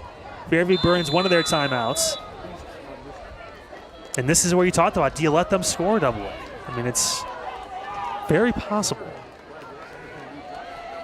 Zoll going to get the carry up the middle, still on his feet, breaks right side, dives, and he's going to be short at the 1. And that honestly was probably smart. For de Blasio, the clock going to continue to run, but no, it's going to be a timeout. Wait, one official called timeout for one team, and who called the timeout? I'm going to assume Fairview called that one. It's going to be their second. I would imagine Crestwood wouldn't call that. Okay. So Fairview's going to stop the clock. Let's watch this replay because now we're talking game strategy here too. And Blasio could have scored a touchdown right there, but dove as he worked his way through and stopped at the 1. Yeah, he could have scored there. Yeah, you're right. Could have scored. Juju Clark got the stop, but this is. I mean, so here's the deal. So it'll be what? So it's 2:01 left, right? You see it on your screen. 2 minutes and a second left. Can we talk about the workload too, by the way? For Nate Blasio, he's got 39 carries tonight. Excuse me? He's been fed all evening. He's full. Maybe almost. He needs one more yard to get fully full there. But 39 carries, 265 yards unofficially, and 2 scores. We talked about the night Burke Lowry had for Fairview and what he's done so far because we still got 2:06 to go in this ball game. Yeah, they added 5 seconds. They so did, yes. It was 2:01. Now up to 2:06. And then now if you're Fairview, I guess you just try and stop them a few times. But again, with 1 yard to go, it's going to be a tough ask for any defense to do the way Crestwood's been able to play tonight. Blasio carry, middle, and he'll draw again. Touchdown for Crestwood. They eased off. They did. They eased off. So you play the time. Now watch this defense drop off. This was, if we're speculating correctly here, Now this imperative to stop this 2-point conversion attempt. We're talking about splitting hairs between these offenses. Fairview needs to not let off the gas on defense on this play. Otherwise, again, it's an 8-point game and they have to get their own 2-point conversion and score on the other side. Yeah, but and you're right. The first dibs though is this 2-point conversion, and there's some miscommunication offensively. And the Red Devils have to call time. They will take a timeout. Our last chance to tell you about the presenting sponsor for CVC TV. It's the Ohio Center for Oral, Facial, and Implant Surgery. Doctors Keith Schneider, Don Lewis, and Jill Weber. They specialize in everything from dental surgery and implants, corrective jaw and facial surgery, and even trauma reconstruction. For all of your oral surgery needs, visit the Ohio Center for Oral, Facial, and Implant Surgery website at www.ohsurgery.com. And as always, thank you for your support of the Chagrin Valley Conference and us here at CVC TV. So you see, I mean, it's beautiful to watch strategy. Watch this replay again. Yeah, the defense kind of let up the way you called that. But you want to get an offensive possession. Yeah. because that stop before on the previous play was made at the 1 yard line. You have all the timeouts. You trust that your offense go down the field. But this 2-point conversion means everything here. This is almost a bigger play than the touchdown for Crestwood to try and keep the pace up and score and make this an 8-point game. Snap. And Blasio working right side. Working. He's going to be short. Ball comes out. Fairview gets it. And that is huge right now. Now, again, Crestwood has the 6-point lead. The defense can obviously step up, but we talked about it. Who is going to have the ball last? Fairview, with 2:03 to go, pending this kickoff, will get one more chance on offense. A great stop with the 2-point conversion. You know, you had a different quarterback in, of course. It's been the case throughout the game. You know, so Summer was in the game, but he wasn't lined up as quarterback. But, again, another situation where we have talked about how this Fairview defense hasn't been able to stop Crestwood on the perimeter. They did there. It was a fantastic chase down tackle, too, and that was the first time we've really seen Michael Callista come in and actually take a snap. Normally that's been Tristan Addis who's taken those if it hasn't been Charlie Summer. But, again, did not fool that Fairview defense. And that was almost bigger, as we mentioned, than stopping that touchdown run double. It was making sure those 2 points didn't go on the board, because now Fairview, who has made an extra point tonight, if they can find a way to get 6 more points and kick it through the uprights, they can win this game. They say everything that's whatever it's worth, it ain't easy. Well, you better make sure you recover this kick. We see how that with these teams. Do you kick it deep or do you take a shot and kick it short and try to get the ball back? Let's kick this thing. You make them work. Make Fairview work. And they will boot it right down the middle. Taking it on the hop. Here come the Warriors. Breaking through. Big play, LaMarcus Clark. He's in the open field. Ball. And actually, it's a helmet that came flying off. Oh, my goodness. You saw that roll off, and you thought maybe that was where the football was going, but it wasn't. As LaMarcus Clark with a great return past the 40 down to about the 43-yard line. Great starting field possession right now for Fairview. I'm not going to lie to you. I know we're broadcasting this game and whatnot. I am nervous for everyone that's on this field right now. So much on the line, Double A. Again, Crestwood doesn't want to wait. They don't want to have to find out after the game if they are in or not. They want it to be over when those clocks hit 0. They want it to be, we're going to week 11. Fairview's there. Fairview already has their spot next week. Fairview wants to try and host a playoff game. And that's what's on the line for them, hosting a playoff spot. And play spoiler to a divisional opponent in this Valley division. How competitive it's been all year. And Burke Lowry with 6 total touchdowns, trying to lead Fairview for one more score. Lowry looking, throwing, middle, he's got a receiver, it's caught, it's Canfield. Canfield cuts out left side, still on his feet. Canfield brought down to 15. Oh, what a play by Pat Canfield. And again, this offensive line giving all the time in the world to Lowry, stepping in there. Oh, he did a great job stepping into the throw. Did a great job there. Oh, my goodness. Sweaty palms time right now as Lowry goes over 300 yards passing. What a catch by Canfield, his start of the night. 1st and 10 from the 15-yard line. Play blown dead. That's going to be a false start on Fairview. Keep an eye, of course, as this sequence is happening. The timeout indicators, you see it on the score, because that's going to be critical for both of these clubs and how these final 88 seconds of regulation is approached.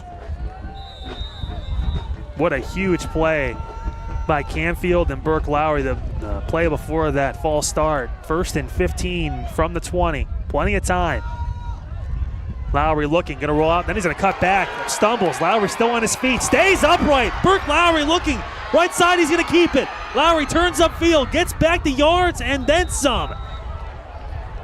Burke Lowry doing his best Johnny Manziel in college impersonation there and gets a positive gain.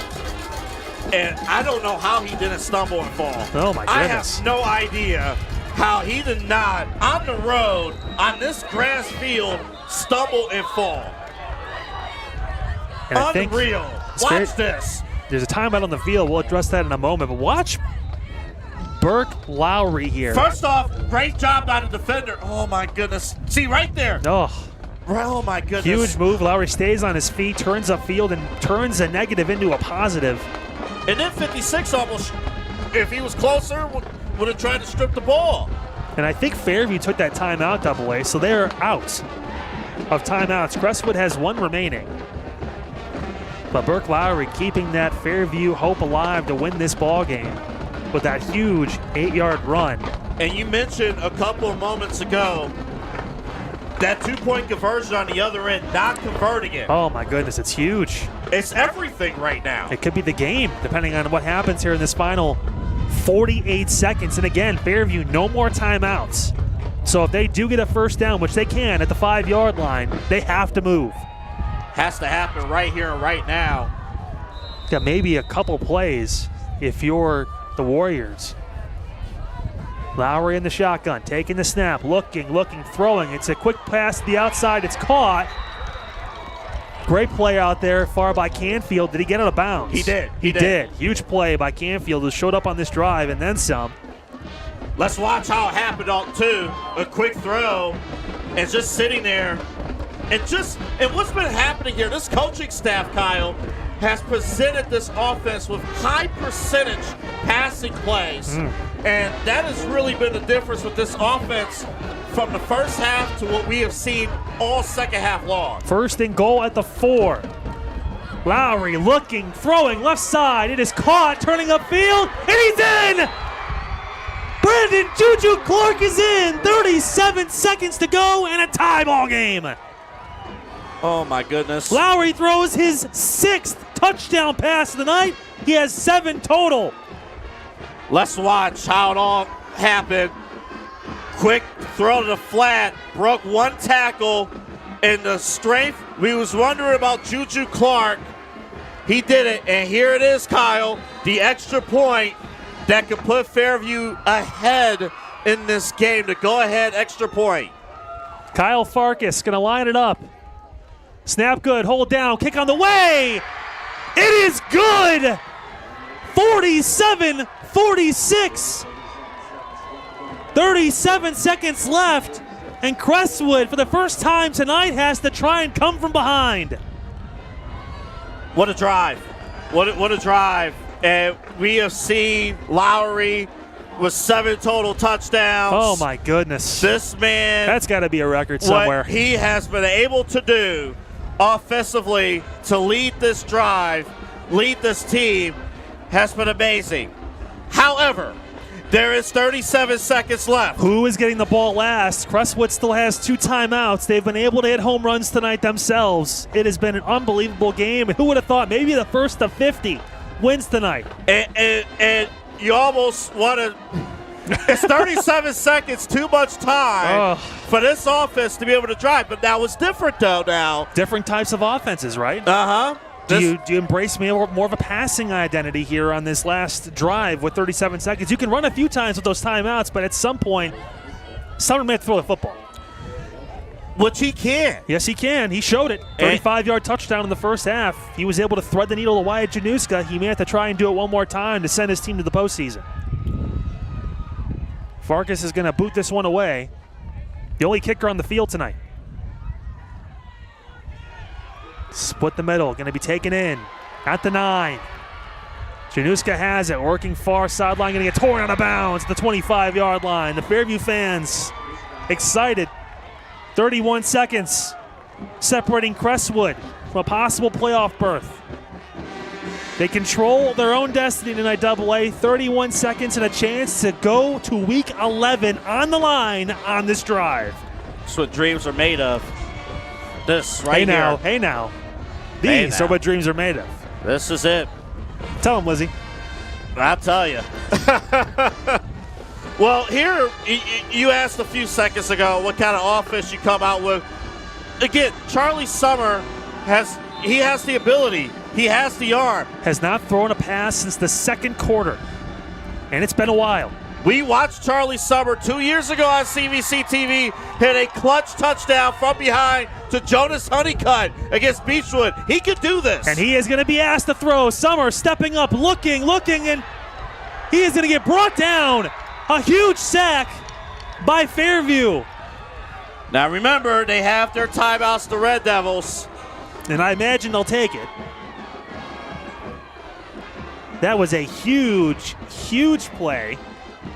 And again, kind of almost giving himself up. Summer had nowhere to go, didn't want to turn the ball over, so he essentially kind of just took the hit and went down. I mean, smart not to turn the ball over. And he did a good job there, too. You kind of saw he tucked the ball in. Yes. To ensure. Got near the line of scrimmage as well, so it's almost like the play didn't happen. To ensure that a defender does not strip the ball away. And if there's no one there, you don't want to turn it over, because if you do, the ball game is essentially over. So you want to make sure if you're going to throw it deep that someone's there to make the play. And remember, and Coach D'Amato has made them aware that the timeouts are on your side. It is. You know, you're not going into a situation where you don't have any timeouts, you know, and you still have one left here. So so with that reason, the middle of the field is still available to you. No huddle now as the play was called during the timeout. They still have one more. Don't have to get it all on this one play. You can get some chunks here. Summer looking to pass. Is going to throw to the outside. It is going to be caught by Januska. He's brought down at the 32-yard line. There will be another timeout taken. So now, with that being the last timeout, across the board, no team has any timeouts left. Now it's time to really get some chunks. So you're aiming here. Let's see, you're going to be on what, the 35 it looks like, or the 31-yard line? So ideally, you want to get around midfield, I would imagine. Midfield, but you're aiming, of course, for the sideline. So defensively, well, does the play, the clock does stop after they get a first down, correct? Briefly. So as soon as it's set, the clock will run. Correct. So you want to get there and spike no matter where you are on the field unless you get out of bounds. Correct. So defensively, you're stacking, you know, number to sideline on either side, number to sideline, or hash mark the sidelines. Yes. That's what you're going for here defensively. Yeah, forcing the ball in the middle, making them have to hurry up as quickly as possible, even if they get the 5 to 6 yards here to get the first down. But you know that ideally, these receivers, you got to at least get 20 yards to set up here. Lazio in motion. Summer looking, under pressure, going to take a shot down the sideline. It's up and incomplete. Oh, he was looking for his receiver Satterley on the right side, and it's going to bring up fourth down with 9 seconds to go in the ball game. And, of course, not a clean pocket for Charlie Summer. I'll tell you what, he put a good ball out there, just a little bit too high, and only his 6th pass attempt of the night. He's 4 of 6 for 60 yards and a touchdown, but now he may need to find one. Yeah, that was out of a tight formation, too. Yes. So a little interesting there, but now all receivers all out now. You could still get a quick play and get out of bounds and have another shot if you want to try and chip away a little bit more at this, but we'll see. And again, it is a very tight formation, and they'll eventually move through and you're just going to flip essentially. Get 9 seconds, you can sneak a play. And they are. It's going to be a handoff. Here's Sommer looking to pass. This may be the last play, and it looks like it's going to be. Going to take a shot. Short, and it is. Broken up. Incomplete. Allen knocks it away, and Fairview, down by multiple scores the entire game, take the lead late in the fourth quarter and get the biggest win of the season for the Warriors. 7-3 is where they'll finish, and possibly looking to host a playoff game, and now Crestwood has to wait. Man. What a ball game. What a ball game. Oh. And it was Fairview. I'm tired, and I didn't even play. Oh, my goodness. Look, I'll tell you, this Fairview team, you know, their coaching staff made a gutsy decision in going for the onside kick. Hey, we're down. We're scoring, but we've been down by a touchdown. We're down by 2 touchdowns. We're down by a touchdown. Defense can't make a stop. They go for the onside kick. They tie the football game up. They stop Crestwood on the 2-point conversion. They drive all the way down, and they score, and they get the extra point. I mean, this fourth quarter told a story on its own. I have no words for the game, and we'll talk about Crestwood in a moment, too. A tough effort that just fell literally a point short. But what an unbelievable game tonight for the quarterback, for Fairview and the Warriors. Burke Lowry had an unbelievable evening. 19 of 31, 354 yards, 6 passing touchdowns. He also ran for 34 yards and a touchdown. Complete game from a complete quarterback, one of the best in the CVC, and he did just enough to put his team over the top tonight. I mean, he was one of the CVC athletes of the week. I think he may be that again. He probably will be again. I mean, the showcase that he did, and we talked about this Fairview offense. When we saw them against Chagrin, it's like, this is a fantastic offense, but sometimes things are off a little bit. Sometimes they're just not fully connected. And we felt that way tonight. Oh my goodness! In the first half, it was like, when is it all going to come together? Normally they start fast, and then we saw maybe a little bit of a taper off rather in the second half. But Fairview flipped the script tonight. And we asked Coach during the pregame, like, how much of an effort has it been to work on closing out games? Here they had to fight for survival. And they pulled the Fairview special out here. It was trick play after trick play. Beautiful, beautiful. Our CVC TV player of the game, obviously, Burke Lowry. Let's talk about Crestwood in the season for the Red Devils. They finished 500, 5-5 this year. End the season on a 3-game losing streak in a heartbreaking fashion here at home on senior night. But one of those seniors now the all-time leading rusher in Red Devil history. Again, what a night for Nate Blasiol. Again, he had 40 carries for 266 yards and 3 touchdowns. That play heartbreaking end, possibly to his high school football career. Have to wait and see where the chips fall. Still a chance for Crestwood to make it in, but they controlled their own destiny, and they fell one point short tonight. Man, that's tough. I mean, again, an amazing accomplishment, and a lot of great kids, just laying it all out there. And, of course, ChagrinValleyConference.com for all the fans and parents, tuning in, check all that out over the weekend. But you're going to fight. They're going to have to now rely on the results and see. But that's what makes high school football what it is, man. It just does. Not everybody can win the game. And that's just – and Kyle, you said it from the John. I think we both said it in a way. It was like, all right, who's going to get that last opportunity offensively? And then defensively, who was going to lock in? And for a Fairview defense that struggled throughout the night, it was 37 seconds that they had to keep Crestwood out of the end zone. With 2 timeouts. And they found a way to do it. 37 seconds, and they did it.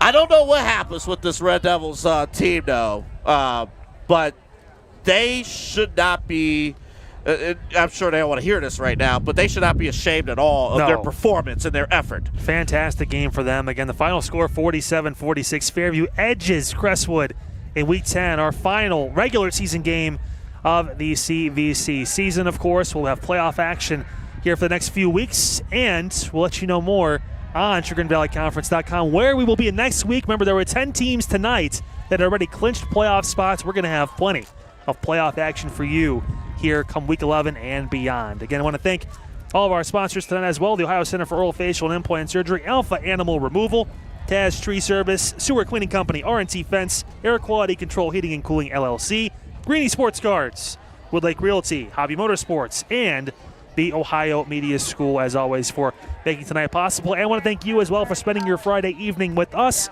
Again, for AA Anthony Alford, I am Kyle Cornell. One more time, the final score, 47-46. Fairview gets the win. Have a great weekend, everyone.